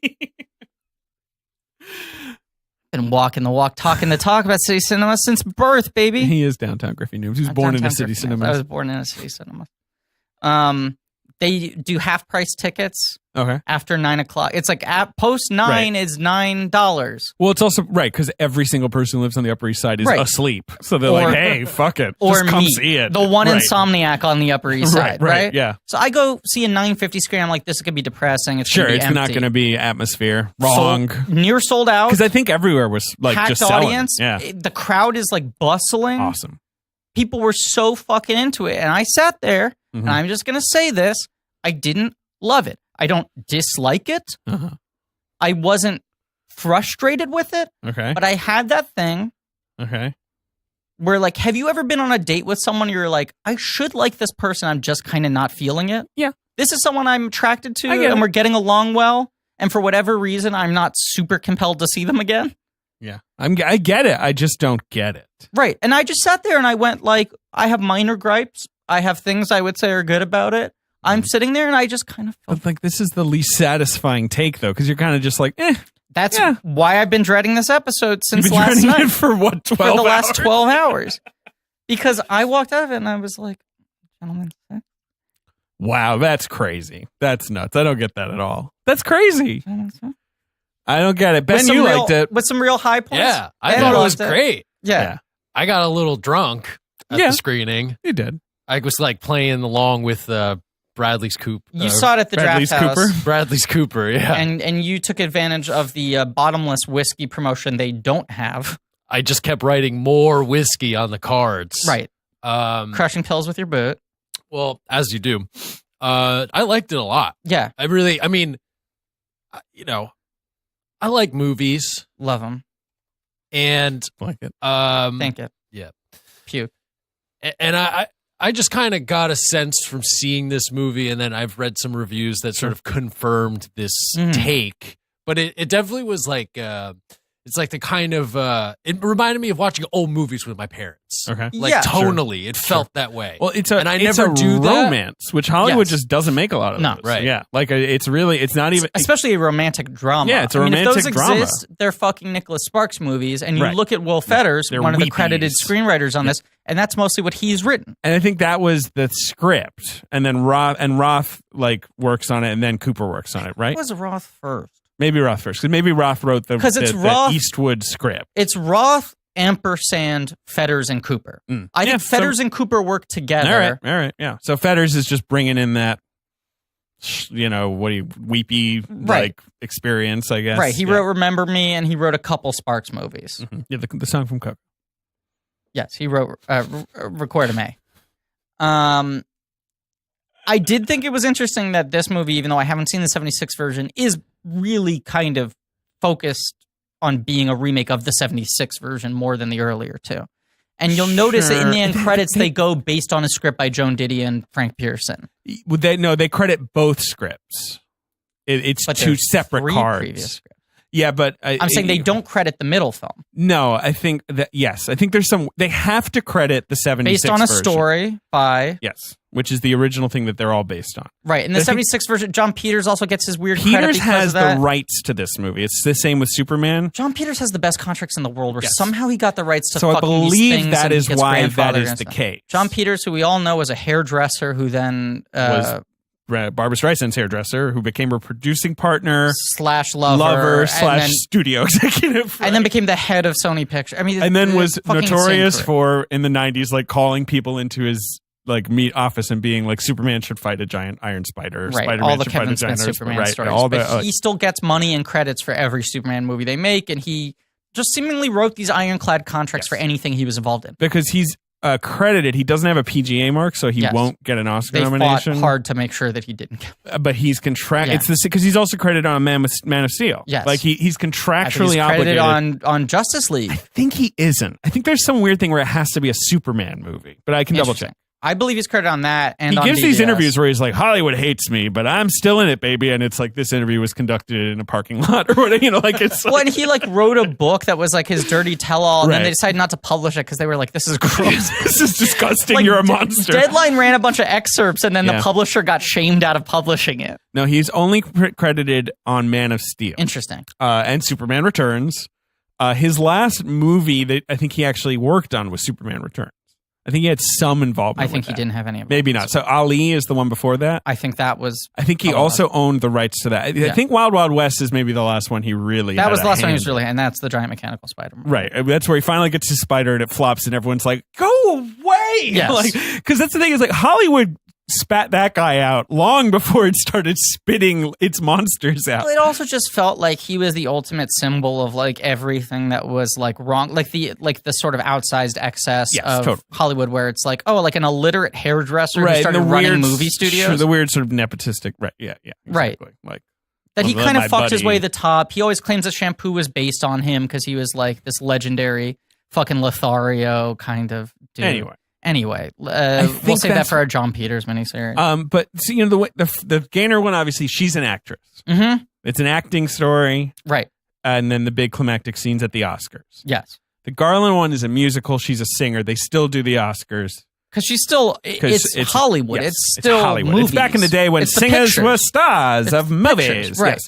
Yes. The third one, but I think the reason you graduate out of movies and move it to music is because, like, there's less of a creative partnership that comes in. You know what I mean? Like, it's more interesting when they're songwriting partners. I also think it's something about how the studio system changed, the way that stars were developed in Hollywood changed. But like the relationship between the man and woman in the first two is so, you know, he's just like It's vampiric. he gets her a job. Like but it's also vampiric. I mean, there's a bit of a mild Svengali element, Yeah. and I feel like it's mostly it's this vampiric ego thing where it's like he wants the ego of feeling like he created her, and then Sure. he can't deal with the hit to his ego of her becoming more successful than him. right. Whereas And it the really second becomes two the are- undoing of the man, the toxic masculinity and pride and all that sort of stuff. And also, though, like in those movies, it's like he's a drunk and he's like, I love booze. You know, like, you know, it's like he is a classic drunk, you right, know, like Hollywood. an evil like, yeah. sort of monster drunk. Yeah, Right. Like Jekyll Hyde kind of. Exactly. Yes,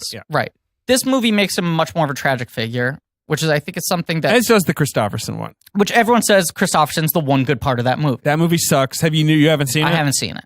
It's you so want to love it Yeah. because it's so like 70s and campy and Yeah. like they have sex in a tub with like 1,000 candles sounds and it's great. Barbara. Right. And Christopherson's good. He has no character. You know, Yeah. his character is similarly one-dimensional.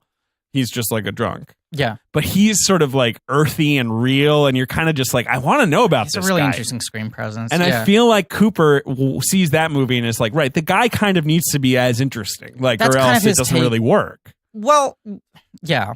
What? No, I mean, if you love this movie, that's what you agree with. You can just say you don't agree. I don't necessarily agree with it. Why? Because I think it's a little less. I don't know. I mean, it's like I hesitate to even make this argument because boy. it's like I've only seen two of the four versions now, right? Sure. And so it's not like I care that much about A Star Is Born. It's my fucking Fantastic Four, and I have these ideas of what it needs to be and what it can't be. Sure. Right? But I find it a little less interesting if the movie it's a doomed romance rather than this is sort of the cancer of show business, if that Yeah. makes sense.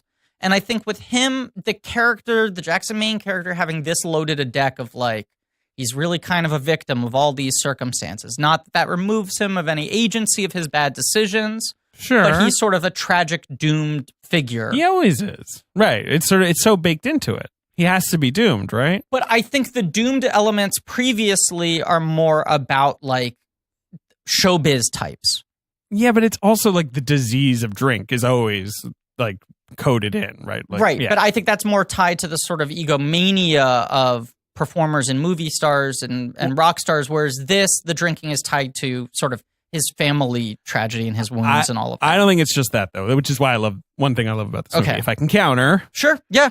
which is like he has that artist illusion and he keeps coming back to it in the movie of like, you know, it doesn't work if you're not real. And so Right. like if I am a fucking useless, washed up, like soggy drunk, like that's only more real. I'm living my Yes. truth. Yes. And like he loves it. Like even though he knows he's a mess, like he's an asshole, like, Yeah. you know, like it's like when he sees her being quote unquote fake, he doesn't even care that the song is bad. He hates the apparatus. He hates like, you know, and it's like I feel like that's the disease of rock stars. Like it's not just substance abuse. I mean, there's that too. Yeah. But it's that thing of like, I can't sell out. I can't be, you know, not real. Like he's sort of like Ryan Adams. Like I know he's got this more 70s vibe, but it's like those guys now where they're like, you're like, can you just fucking settle down? You're in your 40s now. Like I get that you lived a wild life in your 20s and you're touring and stuff, but like, but this is my just question. chill out, about motherfucker. that character. Sure. Is I can't really pin down what the pastiche is. I think one thing I like about it is he's not doing one guy because that would be too obvious, I guess, right? Like if he was just doing There like isn't really a contemporary example of who he's playing. And Right. I'm interested to. That's why I said Ryan Adams, because even though Ryan Adams has never been that big, he's that guy where you're like, it's been 20 years. I Right. get that you want to crank out like a new country rootsy album Sure. every year, but like stop drinking. I was thinking of the I guy like Ryan in My Adams. Morning You know. Jacket kind of vibe. Yes, yeah. maybe. I mean, you Like, know, that's where Right. he is. Yeah. But I don't know. My feel is that Whiskey Town. this kind of roots rock you said earlier, I think it's a good way of labeling it. To me, this kind of feels a little bit like just pandering to middle America. In that, Well, that's where like, rock music lives now. That's the only place it is. And is it though? Well, I don't yeah. know if that's true because I listen to a lot of cool indie rock. And Well, like, indie rock, sure. but yeah, so I'm kind of saying You have a lot more country tinged rock now than you have kind of respectable country Right. artists, if that There's makes not sense. a lot of rock and roll stars anymore. Like, who's a rock and roll star? Who we got apart from like Jack White's the last one. I Axl think. Rose / Sure, of course. Go on. Stephen Kagan. Is that another person in Guns N' Roses? Yeah, of course. I literally couldn't name the others. Dizzy, Izzy, Oh, yeah, actually, maybe. Buckethead. You know, it's like rock music weirdly just sort of like as a chart topping phenomenon. Like it kind of just stopped. Well, because like even I haven't had a chance to read it yet. Meet Me in the Bathroom, Right, is which- about right, the New York yeah, that- scene, that the Strokes. final Yeah. boom. That was like really, I think, The revival of the those kind of guys. the And Ryan last- Adams is like literally the villain of that book where he keeps Right. like, they'll be like, they were doing okay. And then Ryan Adams like popped out of a door and was like, you want to try so much heroin? It's great. You know what's good about heroin is it's very addictive. and there's a bunch of it. Right here in my jean jacket. I think that's the thing that didn't happen though with the Meet Me in the Bathroom guys is like the Strokes never became an arena act. No, I mean, You know? I wonder if they ever sold out arenas and stuff. Yeah, I mean, like obviously you got your U2s and your 90s rock bands, but yeah, Right, but I think those I'm bands so that become disconnected. that Like big, I don't know who sells out a stadium now. I don't either. I have Yeah. no idea what goes on in music anymore. Those bands that become that big aren't as hard edged, and the idea of like, man, they're fucking rock stars living a rough life. Like, it's the opposite where it's Remember like, Roadies though? remember Roadies though? I mean, that was kind of about a similar kind of music. Yes. Yeah, like that band. The opening song of this movie, I couldn't stop thinking about Fever Dog. Yes, the opening song in this movie, which I can look at. I think it's a good song, but it's very Fever Dog-ish, isn't it? yeah. Well, Fever Dog come on. walking out my door. Definitely. Fever Dog. Well, even think about How we doing? think Great. about how like I had so many panic attacks yesterday. Oh like my rock- God, I'm worried about you. rock stations, like rock radio Yeah. stations. I mean, the way they curate their playlists is they're Mhm. still just playing the same songs from the 60s, 70s, and 80s. Right. And so I kind of even feel like the choice with making this reflect on, I guess, kind of the new country sound. Yeah, kind like of. you say, the reverby kind of rootsy Yeah, rock. I mean, I guess I keep saying rootsy, but that's what it makes is. sense, but it just also And it's My Morning so Jacket can not- sell out an arena easy, Right. Like for many days. It's just so not a thing though that I think is like part of really mainstream culture. And it just, to me, it makes sense, but it's like a little weird. I agree. I think one of the things I'm trying to remember, I listened to some podcast where someone came on and was sort of a classic rock expert and was talking Black about Eyes. the That's phenomenon what that of it. song's called. So good. Yeah.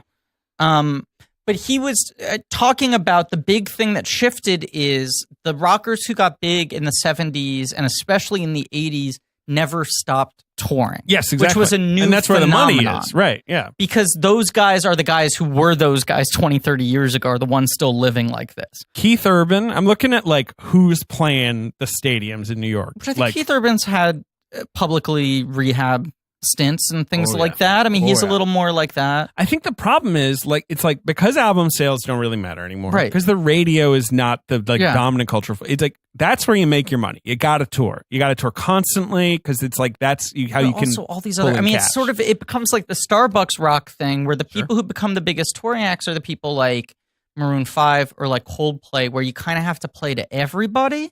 Sure. And part of those guys' reputations is that they're like nice people. Like who knows? Like, you know, maybe like fucking like Adam Levine is like huffing ether rags before he goes on stage. But one of the things is that Someone like to isolate that, send it to Adam Levine. yeah, please. But like, you know, he's on The Voice and he like promotes Clearasil and He's like, not trashing hotel rooms. and if he is, they're very carefully trying to make sure that no one knows that. Oh, I thought you said he very carefully breaks the mirror. He does do that as well. But then he makes it into like really interesting sort of like mirror art. But my point is, in order to become that big, you kind of not have to pointedly not have that sort of baggage. And the mystique of, oh my God, he's like killing himself and he cares about the art so much, the sort of Cobain thing, which when this film was being developed, Sure, that's part of in it. the Eastwood version, the Eric Roth version, they said they were trying to base it more directly off of the Cobain type of, Which I would be bleed for my logical. art. or Pearl Jam artist. or whatever. You know, Right. those sorts of Right, but you go either those people died or they're Pearl Jam and now they've kind of become dad rock and they're still a thing. And they write songs for Sean Penn movies. But I think that it is wise for the movie to have that kind of rockism versus poptimism debate at its center, because that is maybe that battle is over, right? But Sure. even a few years ago, kind of what like that's a good push and pull in music culture that you Yes. can like sort of like have at the heart of your movie. It's a good idea. Yes. In conclusion, A+ 5 stars. Okay. This has been Blank Check. I just think there used to be the mythology, the lore of like, did you hear how fucking insane Of course, this rock star yeah, was? whereas part of how crazy you were. Right. And I feel like the equivalent to that now is Kanye West, but every time Kanye West does something, people go like, but this is probably just a publicity stunt, right? This is like a performance. Well, and I mean, yeah. And There's also, that question. it became also just like, is he okay? You know, Right. like, oh, I feel God, like you know. a lot of the like kind of like psychedelic almost like rap acts, like the kind of like the guys who were like real into like the lean and there's like kind of yes. that trap music. Yeah, that becomes that's more true. the thing. That to me feels Someone like Lil more Wayne is like rock closer to stars. what Bradley Cooper's playing, where it's like, this guy's got so much ability and he can't keep himself straight. Right. Right. But, He kind of is playing Lil Wayne in this movie. I realize. Yeah. so we've hit on it. That's Okay, what it is. So Bradley Cooper is Lil Wayne, and Lady Gaga is sort of a reverse engineered Lady Gaga in this kind movie. of. I mean, she's got the Long Island girl, kind of like big Italian family vibe, all that stuff, Andrew right? Dice Clay in such a good performance. This is okay. Genuinely, the reason I was shocked you didn't like this movie is because Andrew Dice Clay murders it in this, and I was watching. I was like, "This is Griffin." when he came on screen, I was like 5 stars. Here I go. Here we are. So the first I love the whole supporting cast, except with one exception. who? I think the agent's really uninteresting in this movie. Yeah, he The manager character.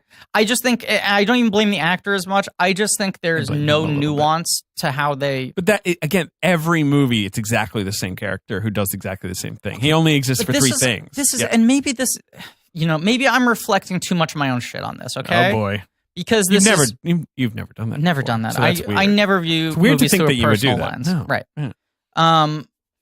But I also think it's something, and once again, not as someone who's like a fucking student of all the different versions of Stars Born, Sure. but understanding the myth of why this story has persisted in Hollywood as Sure. this What like price Hollywood? right, this cornerstone, is that the idea of like Hollywood as this kind of or show business rather as this sentient sort of malicious cloud. Right. It's enthralling. It propels you to fame and fortune, and then it kind of like calcifies around you, and suddenly you're trapped. Right. Yeah. It's high risk, high reward. The agent is always that. The agent is like commercialism sort of seeping in and being like, well, you got to So- do this, that, the other. This guy's a problem now. That. Like, My problem is I feel like the movie doesn't have that cloud other than the agent Whereas, at least in the Janet Gaynor version, what I understand of the other two is it's all sort of a piece where it's like, this guy is almost like a manifestation of what's happening around them. Whereas until the agent enters, I'm like, yeah, this seems fine. I mean, Bradley Cooper's got a drinking problem, but that doesn't feel connected to the industry. It's connected to his notion of what kind of artist he needs to be. Yeah. Which and once again, it gets into my perverse things. I like movies that are very cynical about how much the industry ruins people, about how much the bubble around people fucks them. Yeah, but that's okay. Wait, what? I'm confused. You're saying this movie isn't that? I think it kind of isn't that. I think this movie's kind of the Titanic. It's the Doom love story, but the Doom is this guy is a ticking time bomb, not this industry will end up corrupting one, if not both of them. But like, because everyone other than the agent character in the movie, I'm not saying everyone comes off as a good guy, but you have a lot of people around him who are really trying to help him. Kind of, but like Noodles. Look, Noodles is great, but like the Noodles segment, which is wonderful, is like Noodles being like, see, like you can live a regular life, like it's possible. I'm doing it. We're doing great. Like my wife is playing my wife. Robert De Niro's daughter is playing our daughter. Is that Robert De Niro's daughter? She's credited with the last name De Niro. I don't know what else to tell you. Interesting. I mean, that's right. That's my takeaway. Yeah, probably. And Cooper is like, Jackson. Yeah. And we should go through the movie a little bit, but yeah, he's looking at this. And well, he just wants to take another look at it. Well, no, he's immediately like, David, yep, perfect. He just wants to take another look at it. Yeah, he wants to take. We all do. I just want to take another look at it. He in that scene, he sees that, right? David. Yeah. With pleasure. With the pleasure. With pleasure. Why hasn't he played Pepe Le Pew in a movie? That's what I'm saying. Warner Brothers, remember when they announced that they were going to do a Max Landis Pepe Le Pew movie? Yes, I do. I can only imagine the visceral horror of that boardroom pitch. Like, seriously. Just picture it. Yeah. Is that I heard that's Cronenberg's next movie, is the Max Landis he's going to just do the script. No, he's doing a movie about the pitch. Talk about Hollywood. What price Hollywood? Jackson looks at that and is like, perfect. Let's get married right now. This is what I should do. And like, that's how you fix your problems, you lunatic. But once again, don't you think that's about the ways in which Jackson is broken rather than the way that sort of fame distorts these people? Success, the industry, the enablers, You're the more hangers-on. interested in their fame. I don't care about fame stories. There's so many of those. Enablers, all that shit. Which, here's once again, my this is my criticism. I just want to say this quickly. Right. This isn't me saying I think the movie's bad because it doesn't do that. I'm just saying I was sitting there watching going like, but I kind of prefer that kind of story more than this story they chose to tell. And it's just a matter of the story they chose to tell. That's why I'm sitting there and going, okay, but I don't now love I it. got my counter for you. Sure. Or whatever. Like, I think that story is... I think that Cooper wisely makes it about two people rather than an industry, because the industry thing's been done. Like, no one's done a movie like this in a long time. The fourth time, right. And he's made a movie rather than a movie, which the other three are about fame corrupts, right? Yes. And the dude is always kind of a nothing character, and the woman is always a lovely star-making or whatever, sort of bright, shining performance. Sure. This is a movie about, like, he's looking at it, he's like, this is an extremely... He's taking another look at it. He's looking at it, and he's like, this is a codependent relationship. Like, that is as thrilling as it is a fucking disaster. Like, as any, like, relationship like that could be, and I'm going to show you how thrilling it is creatively for them, and I'm going to show you how much of a fucking disaster it is. So, I mean, and I think this is going to be the complaint you hear from people throughout the year, and even the people who like this movie admit this, is the only three moments that I found thrilling are all in the first hour. Well, sure, some people have been saying that. And some people have also been saying... Ding dong! There's a ding dong? Well, let me get the door and you say whatever you were going to say. Okay. But David, as I'm getting the door, I want you to say whatever you were going to say. RX is a whole food protein bar made of real whole ingredients. And we want to be transparent and upfront with customers, which is why they're labeled with those core ingredients like egg whites, dates, nuts, to be on front of the package. And the flavor components are on the back, like unsweetened chocolate, coconut, apples. Hello? Oh boy. What's going to happen? Hello? Oh, Jesus. Oh my God. I don't know what he's going to do. It's all in shadow, so I haven't seen this person's face. Oh, I'm sorry. I'll adjust the lights. Just want to get another bite out of it. Oh my God. I'm Jackson Maine. I love RX bars. So you like that they're the go-to snack? But welcome back from the dead, by the way. You like that they're the go-to snack that checks off a number of nutritional boxes and tastes delicious? Yeah, they're great for a number of occasions. Breakfast on the go, snack at the office to push you through your 3 p.m. slump, throw in your bag for the plane ride, toss in your backpack for a bike ride, or a pre-post workout snack. Yeah, those are a bunch of things they're good for. I mean, you like how the real food ingredients actually taste good and how they're gluten-free, soy-free, and dairy-free? I like that egg white protein stands out as a source of protein that is easy for your body to absorb. So what are some of your favorite flavors, Jackson? Mango, pineapple, Interesting. Wouldn't have thought that would be your favorite. chocolate, hazelnut, Okay, well, there's some seasonal flavors, peanut too. butter, and berries. I got a pumpkin spice for the Halloween trick-or-treat. Oh, yeah, good point. Ha, ha, ha, And ha. now they've debuted an RX nut butter, which has a few similar ingredients like egg whites, fruits, nuts, and like it's a little single serve packet. And I'm sorry. Don't stomp the pill on the table. It's not a pill, it's RX nut butter. I'm stomping it so that it can spread and pair great with fruit, rice cakes, pretzels, or straight out of the pouch. yeah, 'cause you don't need to stomp on it. It's squeezable and spreadable. Oh, you got it all over. Well, anyway, they got like honey cinnamon peanut butter. They got vanilla almond butter, regular old peanut butter. So, I mean, I've been using these. It's like a great way to pick me up in the middle of the day, right, Jackson? I constantly need to pick me Yeah, up. you do need to pick me up. Well, for your 25% off of your first order, you visit rxbar.com/check. He's down. And you enter promo code check at checkout. That's rxbar.com/check for 25% off your first order. Wait, so I check to make sure I'll leave it blank. I thought you were on the floor. I'm back. I'm All right. Jackson Maine. So talking about the first hour, let's do the movie. Come on. We're gonna run down this movie real No, fast. you got to say the promo code again. check. Promo code check at checkout. So you check to make For sure you leave 25%. it blank. I that said it all like for- 5 times, All right. you fucking maniac. Keep that in. Double it. Wait, David. No, I love RX bars. David. Just want to get another look at you. Fucking phone goes off. Your dad's calling. I wonder what this is about. I wonder if your dad will like this movie. I wonder if my dad is blackmailing me. So the first 45 minutes, especially of this movie, Mhm. I mean, to me, I'm just I think it's very exciting, like poppy filmmaking. Like I really love the first hour of this movie. And I thought it was solid. And I'm going to drive you insane. You're not driving me insane. I'll tell you the couple moments where I got the rush, okay? Okay. The one moment where I went, ooh, I think I'm clicking into this movie is, not to jump ahead a little bit, but when she punches the guy at the bar. Sure. I got really excited that he's not the one who starts the fight and she does. Uh-huh. And it just felt like, oh, this is an interesting dynamic. Yeah, it is. And then you go to them at the supermarket and them in the parking lot, and I'm like, okay, this movie's cooking.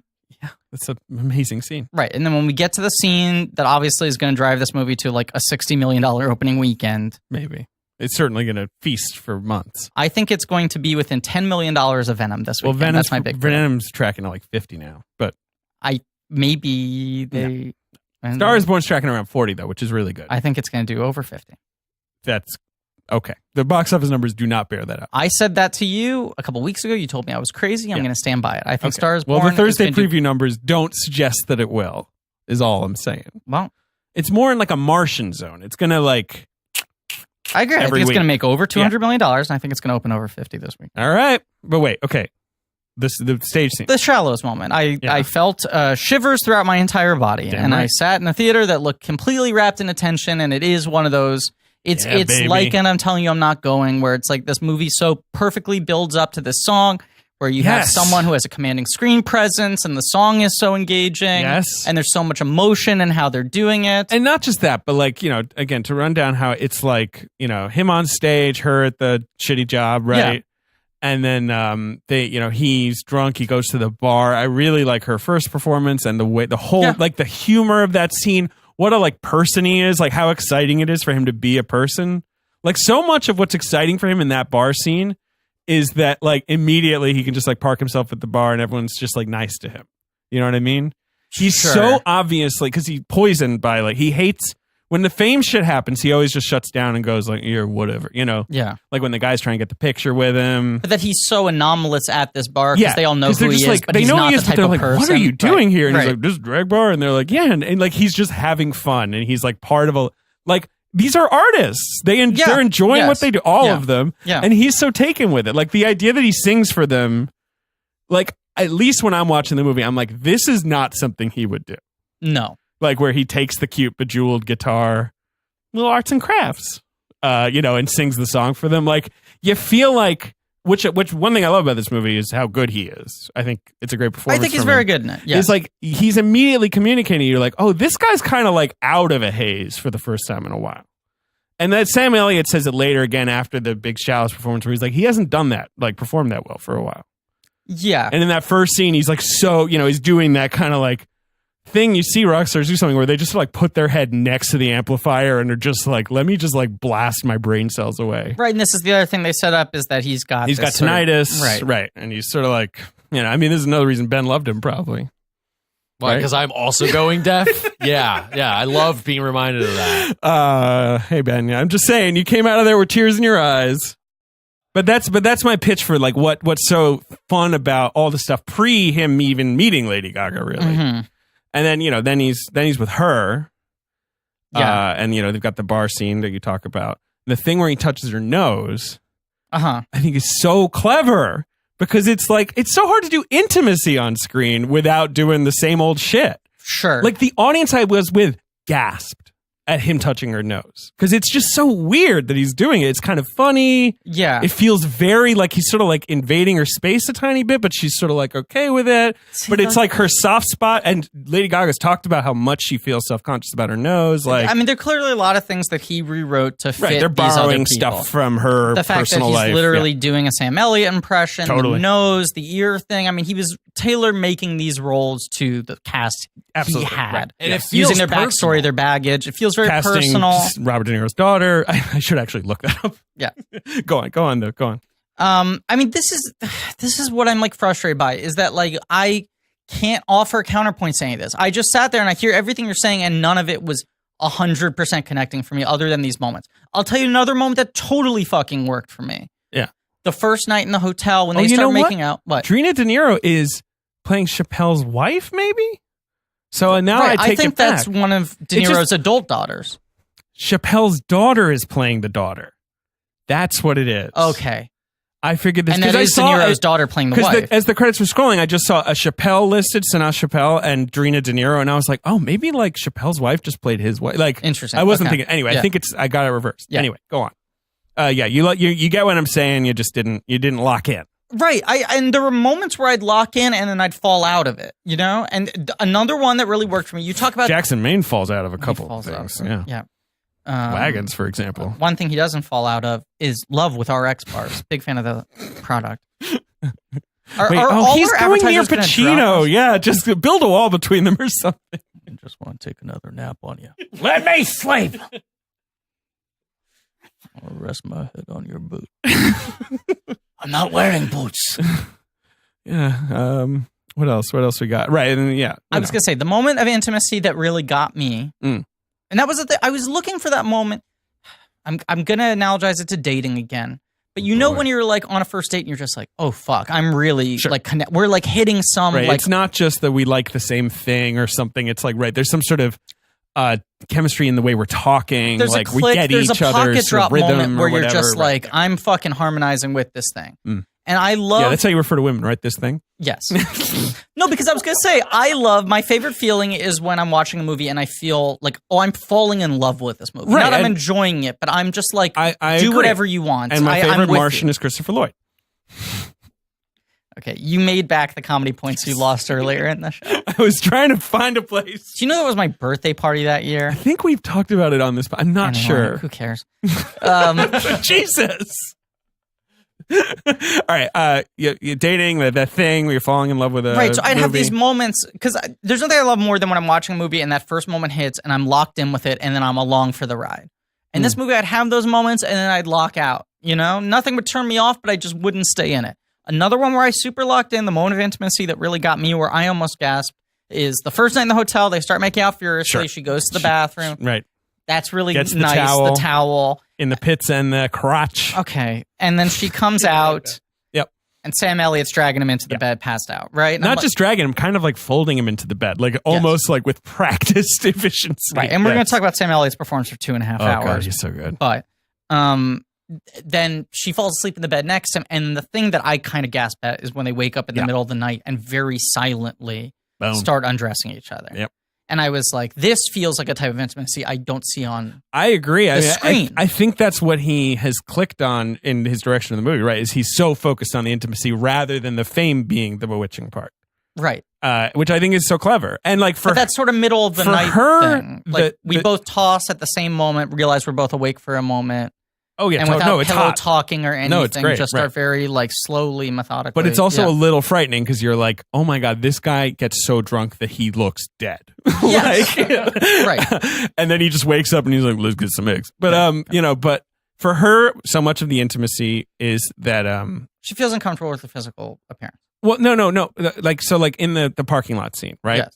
She doesn't sing for him until after he talks about like where he's from a little bit, Right. Pecan Ranch and stuff. That's when she opens up a little bit. Like they're both like, her thing that she's afraid of is that she can't be like seen as an artist. Like, right. She's a good singer, but she like also, no one takes her seriously. Dad keeps on saying like, why hasn't it happened? Why hasn't it happened? Right. And she He's talking seems like about sort of that's something that like Frank had. And she's like, I love performing. I love the music. Right. I've been through this. I've had the people reject me because they don't like my nose. I don't even want to pursue that kind of thing. Yeah. So she's one of those weird people where it's like, I'm not stopping my regular performances of the thing I love. Sure. But I've sort of written off Given the up notion on of the having to give into the creativity. industry because I don't even want to be part of that. Yeah, it's nasty. Right. But so what's enthralling about him to her is like that he sees her as like an artist. Like he's excited by what she's The got to fact say. that he says, I think you're a songwriter, that think you rather might than be a I think you're a songwriter. star Right. is like a really, really good piece of writing. Yeah. Because that's the number one thing she wants to hear is, you have something to say, not you're talented. Because he has the whole thing about everyone's got talent.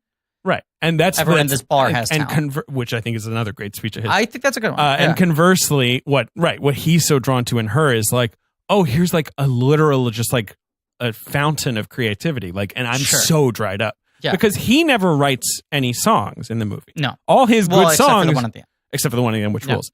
But all his songs are like his old songs, and he's a star, right? And he Right. did good music. But you don't like if he wrote songs now, he'd just be like, I sit in a hotel room and crush pills with my boot. Like he's so lost. Seems like we're fillable now. Like he'd hire people to write a Jackson Maine type song. Yeah, and he has this romantic notion of like, oh, well, my daddy, and like I bought the ranch, and then like he actually goes to visit the ranch. The ranch is a fucking wind farm, and he punches Sam Elliott, and Sam Elliott's like, yeah, I told you about this. Like I sold it years ago.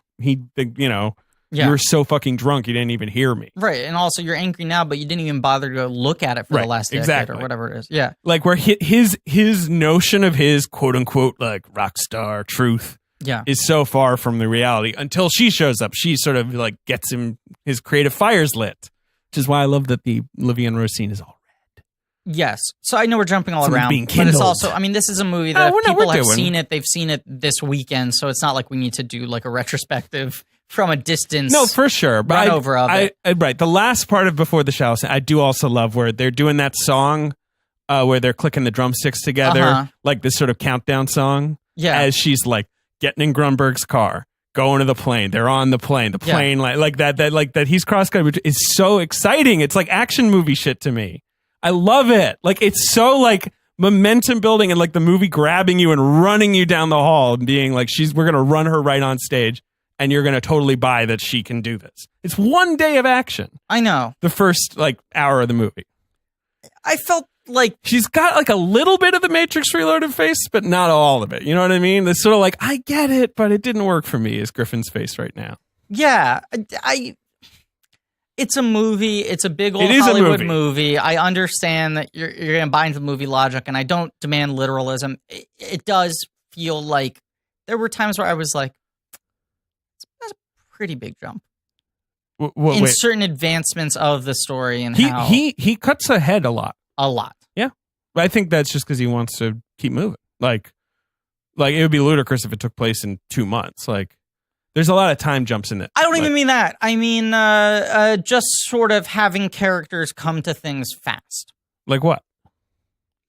Like, I mean, Like what? What's your nitpick? Because I don't want to be the Grinch coming down Well, from you're Mount the Crumpet Grinch. I and, hate to tell you, fucking Benedict Cumberbatch over here. Benedict Cumbergrinch, more I got like. a sidebar for a second.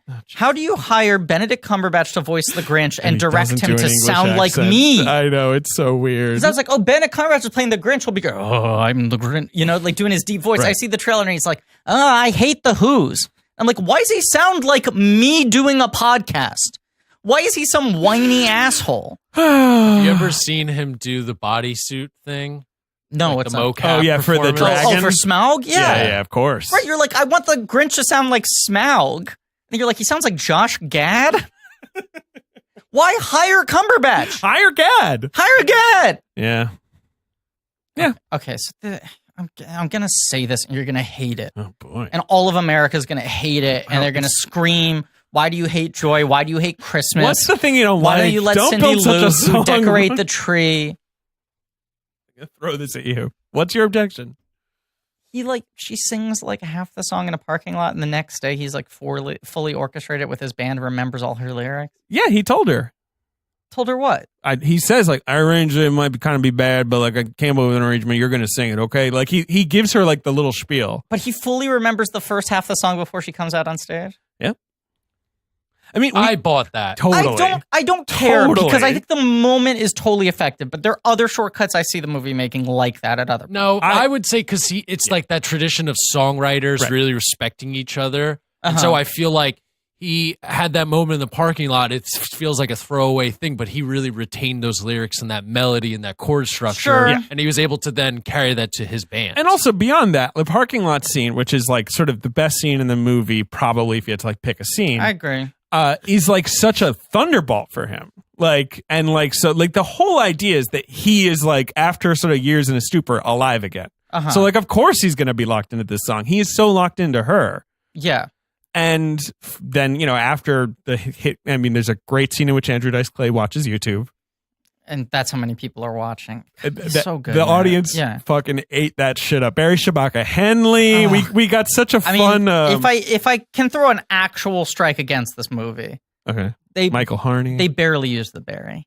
When When Barry Shabaka Henley shows up in a movie, I get so excited I for love 2 him. scoops of berry. I do love him. And instead, they just give us a little dollop. He's just like a little sour cream on the Right. side of the dish. Yeah. He's one of the guys. I agree.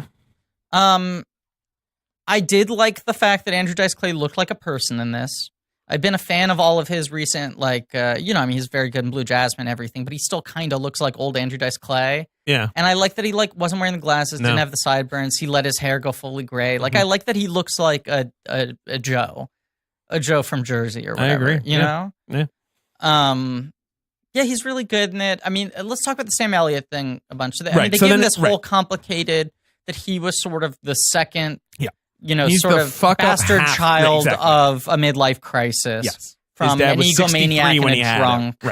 Right. Right, who tried to restart his life, I think, with the same sort of pursuit of integrity. Right. He moved to and Arizona to passion work and on a farm. Pecan farm, which I Pecan love. farm. Yep. And Especially because Bradley Cooper in that voice saying pecan is amazing for some reason. Pecan. Yeah. Yeah. I wonder if RX Bar is going to use Jack Simeon, who is, of course, their official spokesperson Of course. now, Yeah. Back from the to dead. do a special limited pecan bar. I'm sure they will. A bar is born. An RX Bar is born. Griffin's like looking at us as if we're like going to greenlight it. We don't actually work for her. I know. I don't even know what I'm doing right now. You're doing great. Shut up. What? Fuck You are? Fuck you. Oh, God. This is outrageous. Negative a billion comedy You points. can't give me negative a billion comedy points for saying you're doing great. Fine, plus 2 billion. I'll take them. No, the Sam Elliott thing is that the mother died during childbirth. She was like 17. The father died when he was young. Sam Elliott kind of raised him. They have this weird sort of half parent, half sibling relationship. Right. He's also a musician. Yes. The idea, I think, is initially like Sam Elliott was the musician. Yeah. Because like Cooper tells that story about his brother seeing him playing the piano when he's a Yeah. kid and realizing like, oh, this kid's got talent. Mm-hmm. And him being so proud of the fact that his brother was like, Yes. invested in this. Right. But yeah, dad made him his drinking buddy when he was 12. as Stole Sam his Elliott voice. said. Right. I like. And like, Right. yeah, like there's also that allusion to like they were kind of a duo maybe, Mm-hmm. but like it didn't fly. Yeah. Like, because that's later when they're driving, you know, he brings that up. Like, if we'd had a good name, maybe it would have been a better duo. Mm-hmm. But yeah, it's like eventually, I guess the implication is Jackson, maybe the rawer talent, whatever, maybe the more presentable talent, whatever I think it is. presentable's the big thing. But yeah. he figures it out and he becomes the star. And so his brother becomes like, you know, his road manager his and handler, yeah. right? His consigliere. Jumping to the end of the movie, another moment where I just locked in hardcore for a second is Sam Elliott looking back to pull out of the driveway. That's a great moment for both. I think Cooper kills that scene too, like where he's like can't say I do too. Everything he wants to say, but he tries to like sort of just get something out. I do too, but that and there's like such a wall between them, you know. And then you cut to. I'll say that's a real actor's director move, and it kind of stunned me. Is Cooper kills that, but that's like a classic great actor doing a great moment of emotional conflict, right? Right. But then you stay with Sam Elliott in the car, and I go, okay, so is he going to sit here in the parked car? Right, and then are we going to get the amazing shot of Sam Elliott breaking down against the steering wheel? But we're staying sort of 3/4 behind his head, which is like Bradley Cooper being a real friend to Sam Elliott and being like, I'm going to make you look the most impressive. Right. And directs him to just continue on with the task at hand of pulling this car out of the driveway. But show us that like half of your soul is breaking right now. Like, right. It just with a sort of a look, you know, a little like watery eyes. I saw Darren Aronofsky do a talk once and he talked about working with like non-professional actors or actors who hadn't done movies before and would get too nervous about the thing. Yeah. And he said, you always give them a task to do. If they're worrying too much about the lines or the emotion, you give them something to eat, the Brad Pitt move. You give them something they have to do with their hands, so they're more distracted by another task, and then the emotions tend to come out a little more honestly and a little less forced. Sure. And this is such a simple, graceful thing of just like, A, the device of like why he has to keep on looking over his shoulders to the camera. He's reversing. But B, that he's just trying to hold it together and stay focused. And it does look like he just died inside. That's also the last time they see each other. Yes. That is Cooper Jackson saying goodbye to him, you know, maybe intentionally or not. Yeah. Which is in the middle there, right? Okay, so on we did the first half is rules, and then now, like as you know, fame's got to take hold, the sort of division's got to start sprouting up, and the movie's going to be less energetic and more like about things falling apart. And so, yes, it is. It's a tougher watch. Not my problem. I mean, I don't think so though, because I love the second half. No, go on. No, I just kind of. You're so. I don't know. It's like it's so no hard. one's mad at you. You know, it's like you said, you're gonna love this girl. You should go out with her. And then I come back and I'm like, we got along. It's like, what? Was something wrong? I was like, no, we like a lot of the same day. We had a nice night. Sure. I don't know. I just like it's fine. It's not fine. It's terrible. I'm retiring from what? Everything. No, you're not. I'm retiring from public life, like Alec Baldwin. No, you are not. Well, then I look forward to seeing you in a day, if that's the case. Every time he retires from public life, he gets 2 new TV shows. Do you remember when it was literally cover of New York Magazine, Why I'm Retiring from Public Life by Alec Baldwin, and then he became a cast member of Saturday Night Live and hosted the match game. Hosted the fucking match game, and he's going to host the Gong Show or whatever. 17,000 movies. He's in this. Yeah. One thing I want to say. Oh, he's so good in it. He is.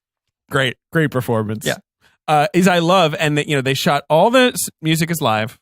They're singing. It's not lip sync. They didn't want to do lip. Lady Gaga convinced Bradley Cooper not to do lip syncing because she thought it would look cheesy. All the concert stuff was filmed at actual concerts. You know, the opening stuff's from Coachella. Yeah. Oh, wow. And like they would just run them on stage and shoot for like 10 minutes. Yeah. Like in between big acts. It's a real band, which is Willie Nelson's son. Right? Yeah, it's Promise of the Real. Yeah, Yeah. it's Willie Nelson's. I mean, that Sam Elliott, when he leaves them, goes to work for Willie. I've been working for Willie. I want to watch the fucking spin-off movie about him working with Willie Nelson, by the way. That sounds great. Oh, I thought it was Will Smith.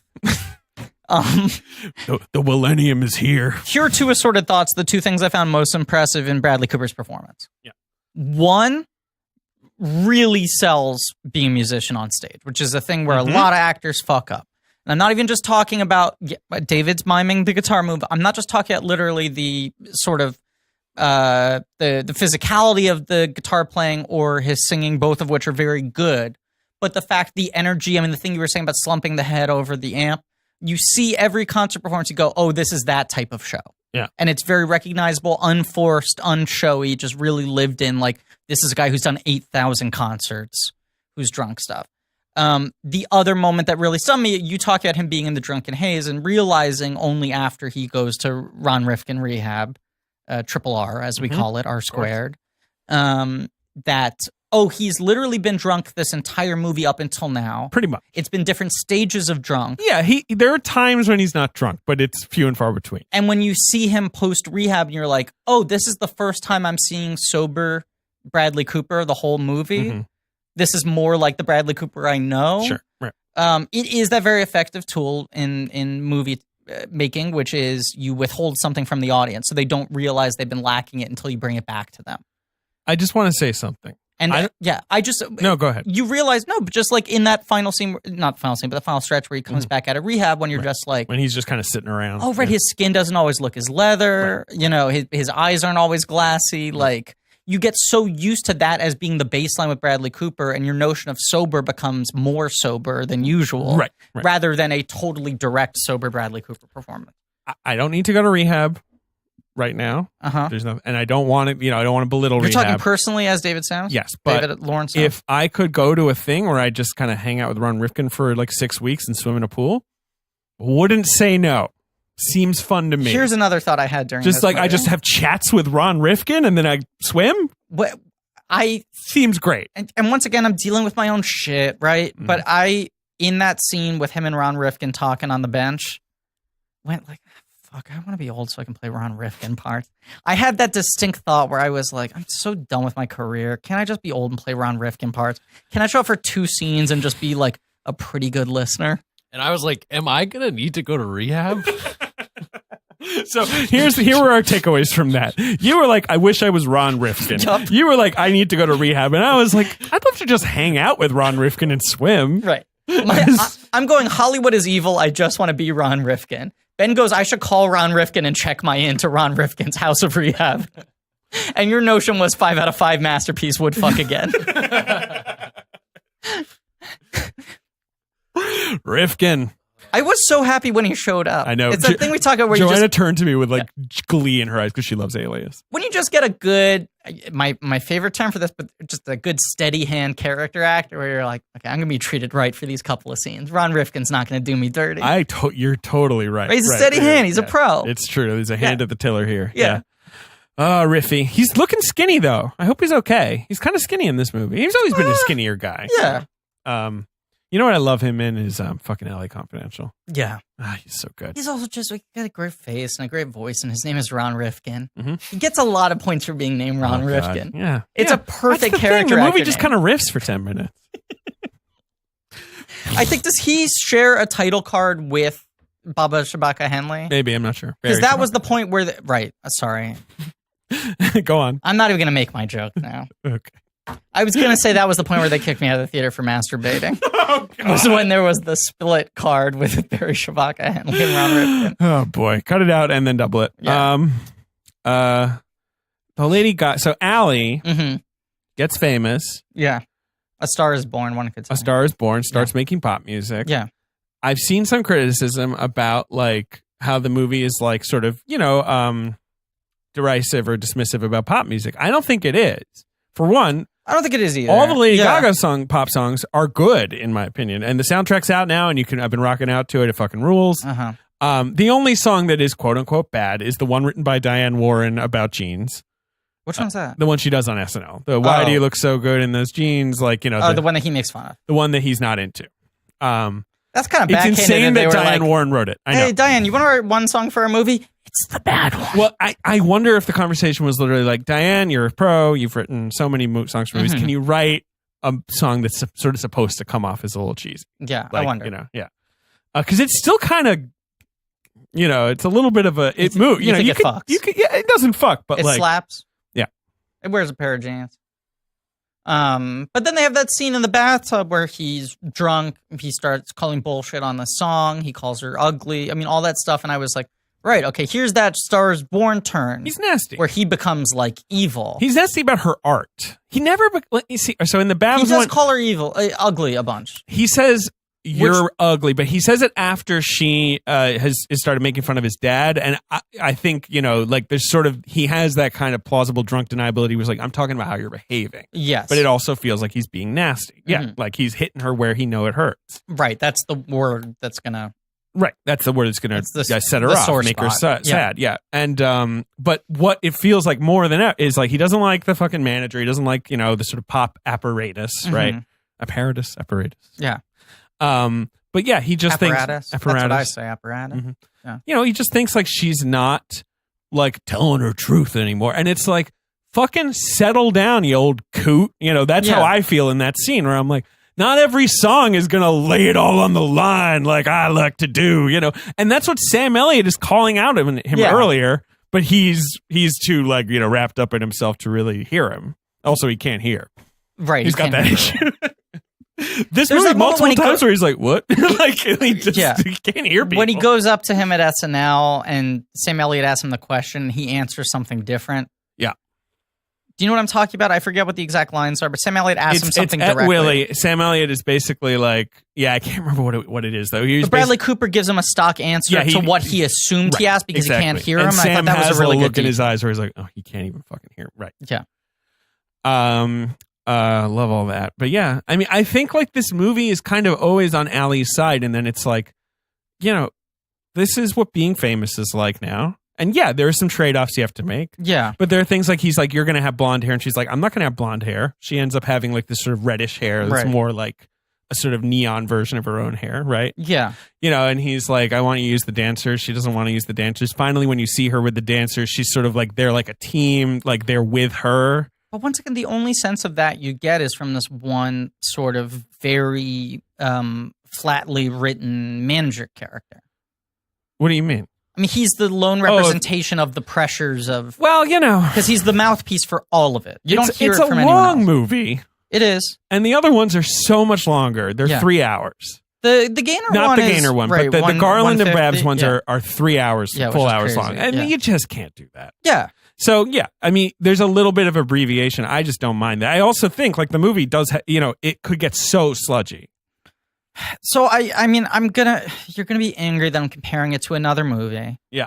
But I was throughout watching this film going, oh man, this really makes me want to watch Beyond the Lights. Uh-huh. Which, you know, I love. I love it too. Is a movie where we saw it together and I sat and turned to you and said, I want to fuck this movie. And I had that moment of just like, I'm in love with this thing. Yeah. But I think that movie really gets at the, I feel the emotional claustrophobia. Right. In that film of being caught in the whirlwind of a career. But that movie has a shitty romance. I prefer the romance in that movie. Oh, I don't agree. The problem with that movie is the fame stuff is terrific, but the romance is so perfunctory. Disagree with you. Okay. I cry when he says I love you. Okay. Well, the romance in that I feel like is what's given short shrift, which is what the romance is always given short shrift in these movies. And I like that he's balanced it the other way. I prefer that movie on both fronts. Well, I don't, but I do like Beyond the Lights a lot. I think it's great. It fucks. It does, David. Don't give me that look. Yeah, all right. It fucks. I don't know. I like... Ben is making fuck fingers with his hands. So I'm going to try to explain this to the listener. With two fingers on one hand, he's making a small circle, almost like an okay. Then the other finger is representing... well, it's a bit phallic, if I do say so myself. And he is fucking the circle with the pointer finger. The Nate Parker. I mean, look, I'm no fan of Nate Parker. Sounds like you love Nate Parker and cry about him all the time. Work. I just like his personal life. But that was a joke. That was a terrible joke. Nate Parker has always struck me. He's just a little flat. Like, I don't love him in anything. I agree with you other than that one movie. Yeah. The romance in that, whatever. The parent stuff in that, I like Minnie Driver a lot. Sometimes it's a little like, don't yell the whole movie at me, but I do like that movie a lot. They're both big Hollywood movies. They're not trafficking in subtlety. I think they are trafficking in a sense of specificity within a grand Hollywood sort of drama. Diane Warren also wrote a song for that movie. Yeah. At least one. I just felt like, and this just gets into personal preference. That movie was more on the wavelengths of the things I kind of want to see out of this sort of story. It's a different narrative. But you already got that movie. I know, and I was sitting there and going, I want to watch that again. Blech. Blech you. No. Blech. I think you mean blah, blah, blah. I don't know, David. What am I supposed to say? He's so grumpy. This is what I'm worried about. Can I tell you what I'm worried about? Okay. I feel like I'm going to have 5 months ahead of me of like the fucking culture war of Star is Born versus whatever the other big Oscar frontrunner My question is. is, I don't know what the other is going to be, but yeah, possibly. I don't yes. know, and I feel like there's always the thing that I always hate I fall into where you start fighting about my movie rather than your movie. And every year, I just hate that. about shit. this time of year, I vow to myself, like, just like the movies you like, just like the movies you like, it's not a competition except for the part where it literally is a competition. They give out gold men. They do. Little gold men. Hashtag little gold men. Plug to little gold men. LGM. Right? Mm-hmm. And there's a difference between like the Inarritu movies, which I like hate, versus something like this where I'm like, I just don't love it. Mm-hmm. But I also just was watching this, knowing I wasn't loving it, knowing that I liked it enough. And I'm like, fuck, I know 4 months from now I'm going to be at a bar arguing the relative merits of this versus whatever the thing is that I want to win everything. Griffin, What do you think? He's gonna what be, though? if you give yourself Medium, another chance, Uh-huh. and let's just say that you maybe might watch it again and like it more? Well, that's possible too. You might It's come around to possible. it. It's possible. I admittedly was not in a great headspace when I saw it last night, No, didn't sound like it. but I was really like amped for the movie. Sure. And I wanted the highs and lows of the thing, and I felt the highs, I didn't feel the lows. In the sense that maybe I didn't buy into the grand tragedy of the thing as much as I bought into the little moments of intimacy and things like that. Well, so he kills himself He does. in a Probably his manner best, in which a lot of rock stars have killed themselves, unfortunately. probably his best director flourish is the siren, the lights, the police the lights. creeping. It's so fucking It's a good. really good shot. That whole sequence, I think, is great. That's his dog. That's Bradley Cooper's dog, Charlie. Yeah. Playing the dog. Obviously, the real Star is Born right there. Dog's great. Well, like all that stuff, like you know, the acting teacher I really liked, who I've talked about before in the podcast, was Bradley Cooper's like main teacher. Uh-huh. Who, when he wins the Oscar this year, which I believe you are correct, he will win. I think so. He will probably spend 75% of his speech crying about her because he cites her as like the most important figure in his entire life. Right. And like a lot of other acting teachers, a thing that she would sort of talk about is really trying to find those personal connections into the thing. You know, find the areas, not, you know, reaching further to a character that's further away from yourself, but the things that then just become truly honest. So things like that relationship with the dog makes a lot of sense. The dog is so good on camera with him because that's a dog he actually has a relationship with. And using Lady Gaga's nose and his ears and all these things that are tied into like these real sore spots for the actors, not just the characters. I liked all of that stuff. I am excited to see what Bradley Cooper continues to do as a director. It's going to be weird because this first movie is so fucking big that I don't know what the rest of his career looks like now. Well, he'll probably just keep making big movies. Yeah. I'm trying to see some other, like if there's any other sort of tidbits buried in here. I think her last performance is really good. I really like that song. I like that she doesn't say, I'm Mrs. Jackson Maine, which is how every other one of the movies ends. With the Not characters- Jackson, but they always Norman say I'm Maine. Mrs. Norman Maine. Right. Yeah. She's always called Esther in the other movies too, which is funny. I guess they just decided Esther on a big billboard Yeah. wouldn't pop, but I disagree. Yeah. But yeah, she doesn't say that. She says, I'm Allie Maine. And we should mention Esther Zuckerman was the second choice for this behind Lady Gaga. Okay. Our friend Esther Zuckerman. We love Esther Zuckerman. She loves this movie. Star of Easy Rider, our upcoming biopic as part of the Blank Check Pictures. Easy Rider. Yeah. Yeah. I don't know. Premiered at the Venice Film Festival. Did Yeah, great. glowing reviews. Everyone loves it. I'm going to be the You're grump. not. Other people don't like it too. But here's Yeah. the thing But I also always... don't want to be here's the- someone who's like fighting for why. Like, let me explain don't- why it isn't good. I hate that thing. Well, that's always my thing I'm about worried I'm as you're going to saying, fall into the mud and start wrestling. Don't wrestle. I don't want to wrestle. I hate wrestling. Oh, he's gonna wrestle. That's always my thing with this. It's like, everyone who likes their movie, Yeah. that's great. Yeah. And if you want to say your piece about what you don't like about the movie Yeah. a couple times, fine. But like, yeah, doing the endless sort of like, well, isn't that bad? Like, it's like, Right. Unless look, it's we've all Birdman. got our Okay, opinions. okay. Birdman's an evil but that we must listen. fight. Yeah. There wasn't a birth. That's true. And you know what? Fuck this movie. It's bullshit. So what do you think you're gonna like though? That's my question. Like, what's the Oscar movie you feel like you're gonna lock into? I also just don't know what the competitor to this movie is gonna be. Predator. Well, I don't know if it's like a major Oscar movie because it is more of like an artsy sort of like thing. I don't know if it's like Hotel Transylvania 3? I was gonna make Ralph Breaks the Internet. I mean, you stole the fucking. I mean, I don't. And your joke makes less sense because I've already seen it. Fair enough. Sorry. We are doing a Ralph Breaks the Internet episode. Yes. I don't know. I mean, what am I Roma, really? I guess people love Roma. Roma, I'm amped for. I mean, I like Cuarón a lot. First Man is coming up. The Favorite. Yeah. I mean, if Beale Street Could Talk is wonderful. That's Widows probably what I'm is most excited for. wonderful. I mean, like, fucking Moonlight's my favorite movie of the decade. So to hear that he has a new movie and that people liked it, I imagine I'll go crazy for it. Maybe. You might not. I'm very excited for the PG-13 re-release of Deadpool. Obviously. I mean, everyone's excited for that. I mean, I'm looking through stuff. You know? Welcome to Marwin. Soon we're all going to go to Marwin. That's really great.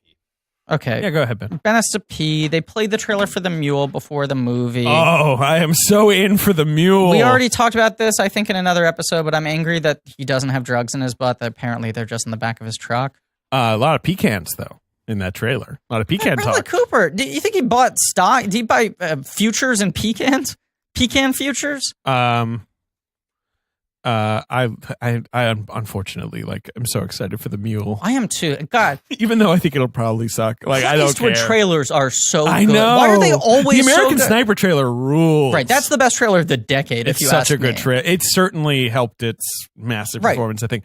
Sully trailer's great, yeah. but obviously Sully is even better Yes. because it's American Masterpiece. We spell freedom Sully. I mean, that is the interesting thing. Ben was talking about the choice to make Bradley Cooper kind of this country western star. That is the interesting thing with him is that, like, Pecan Ranch.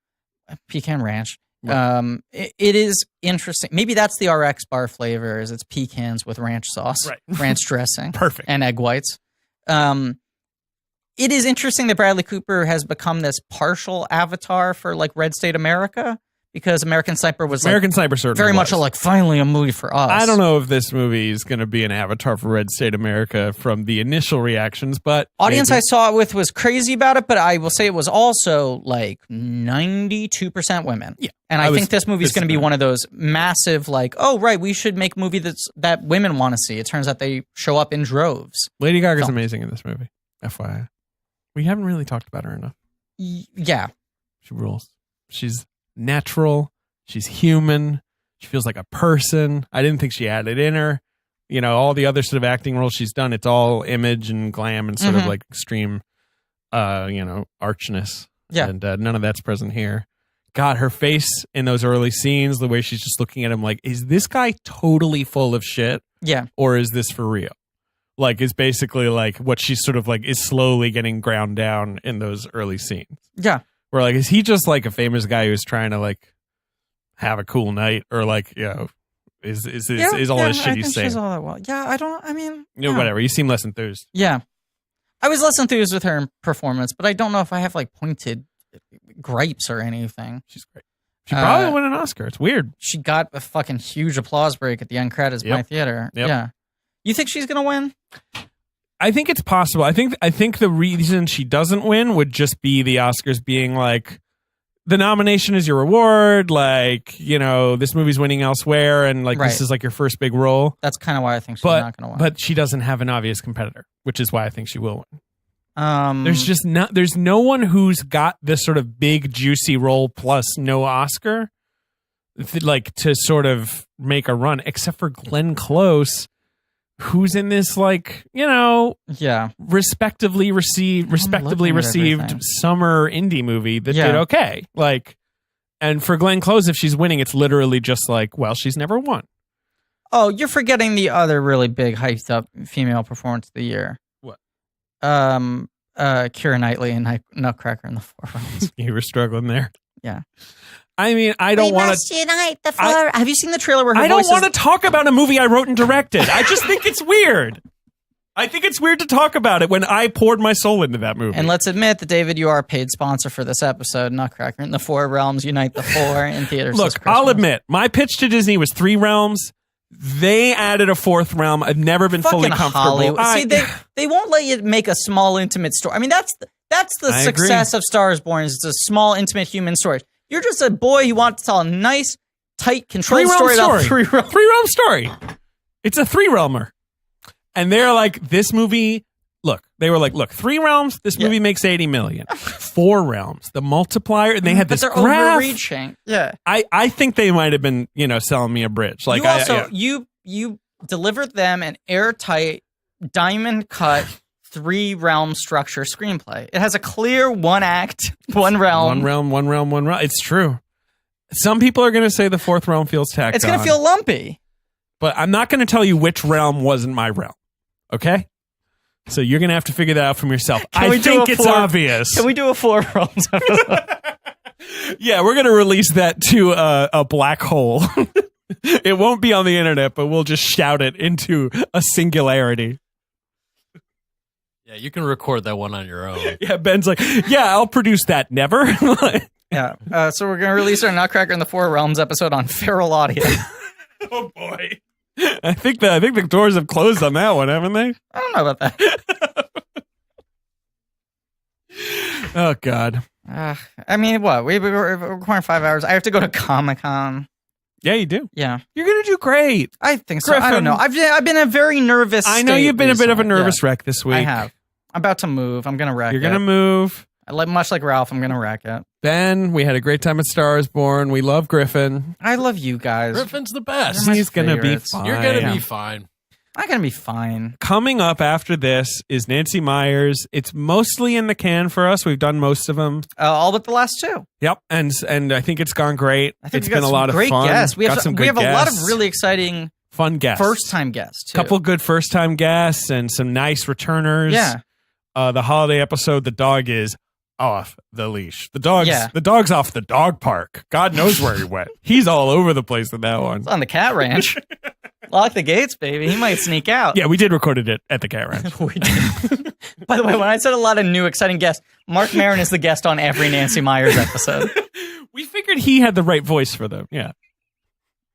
Who are your kitchens? He loves the intern. I don't know if you know that. Does He brings up the intern a lot.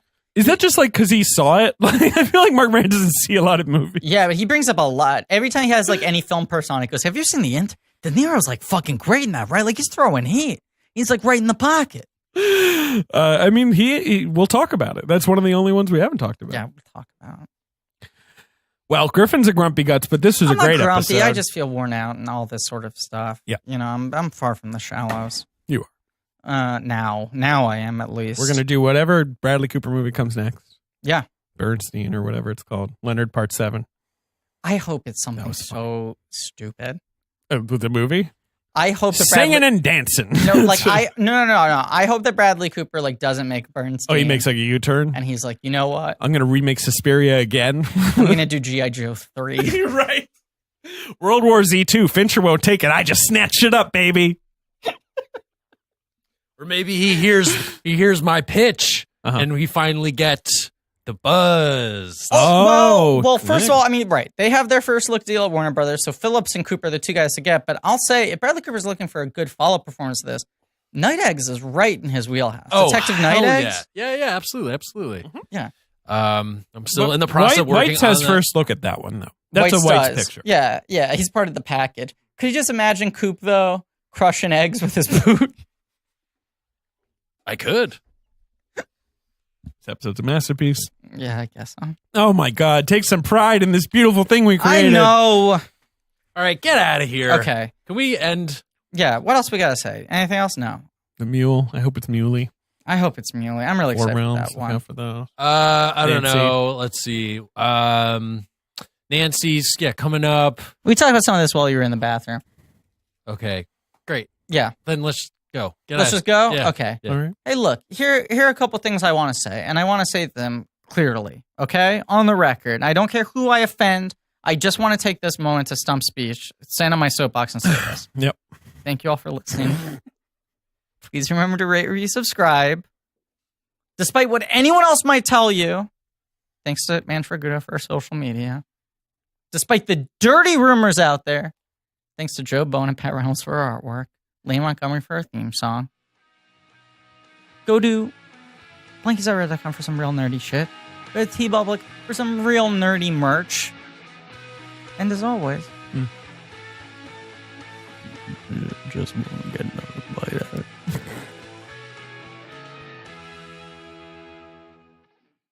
David, as everyone knows, this podcast started out as a sort of hard-hitting journalism. True. And then we Asking the big questions. asking big questions, and we veered away. The show has now become a bit of palooza. That's true. Despite a lot of movie talk, too. Us trying to be a no bits podcast, it's become a lot of bits about movies. We can deal with that in 2019. I feel like we can tackle it. We'll get back on message. Yeah, we'll figure it out. Right. But in the meantime, if you got that sort of like real true crime drama Investigative. itch, Yes. a real probing podcast, I got one to recommend for you, David. Uh-huh. Listen, okay? If you like Serial, Okay. if you like S-Town, Okay. Dirty John, any of these, you might like a podcast called Dead Man Talking. Oh, that's created by Audio Boom. Yeah, right here, friends baby. At Audio Boom. Yeah, Dead Man Talking is about the death row confessions of the railroad killer.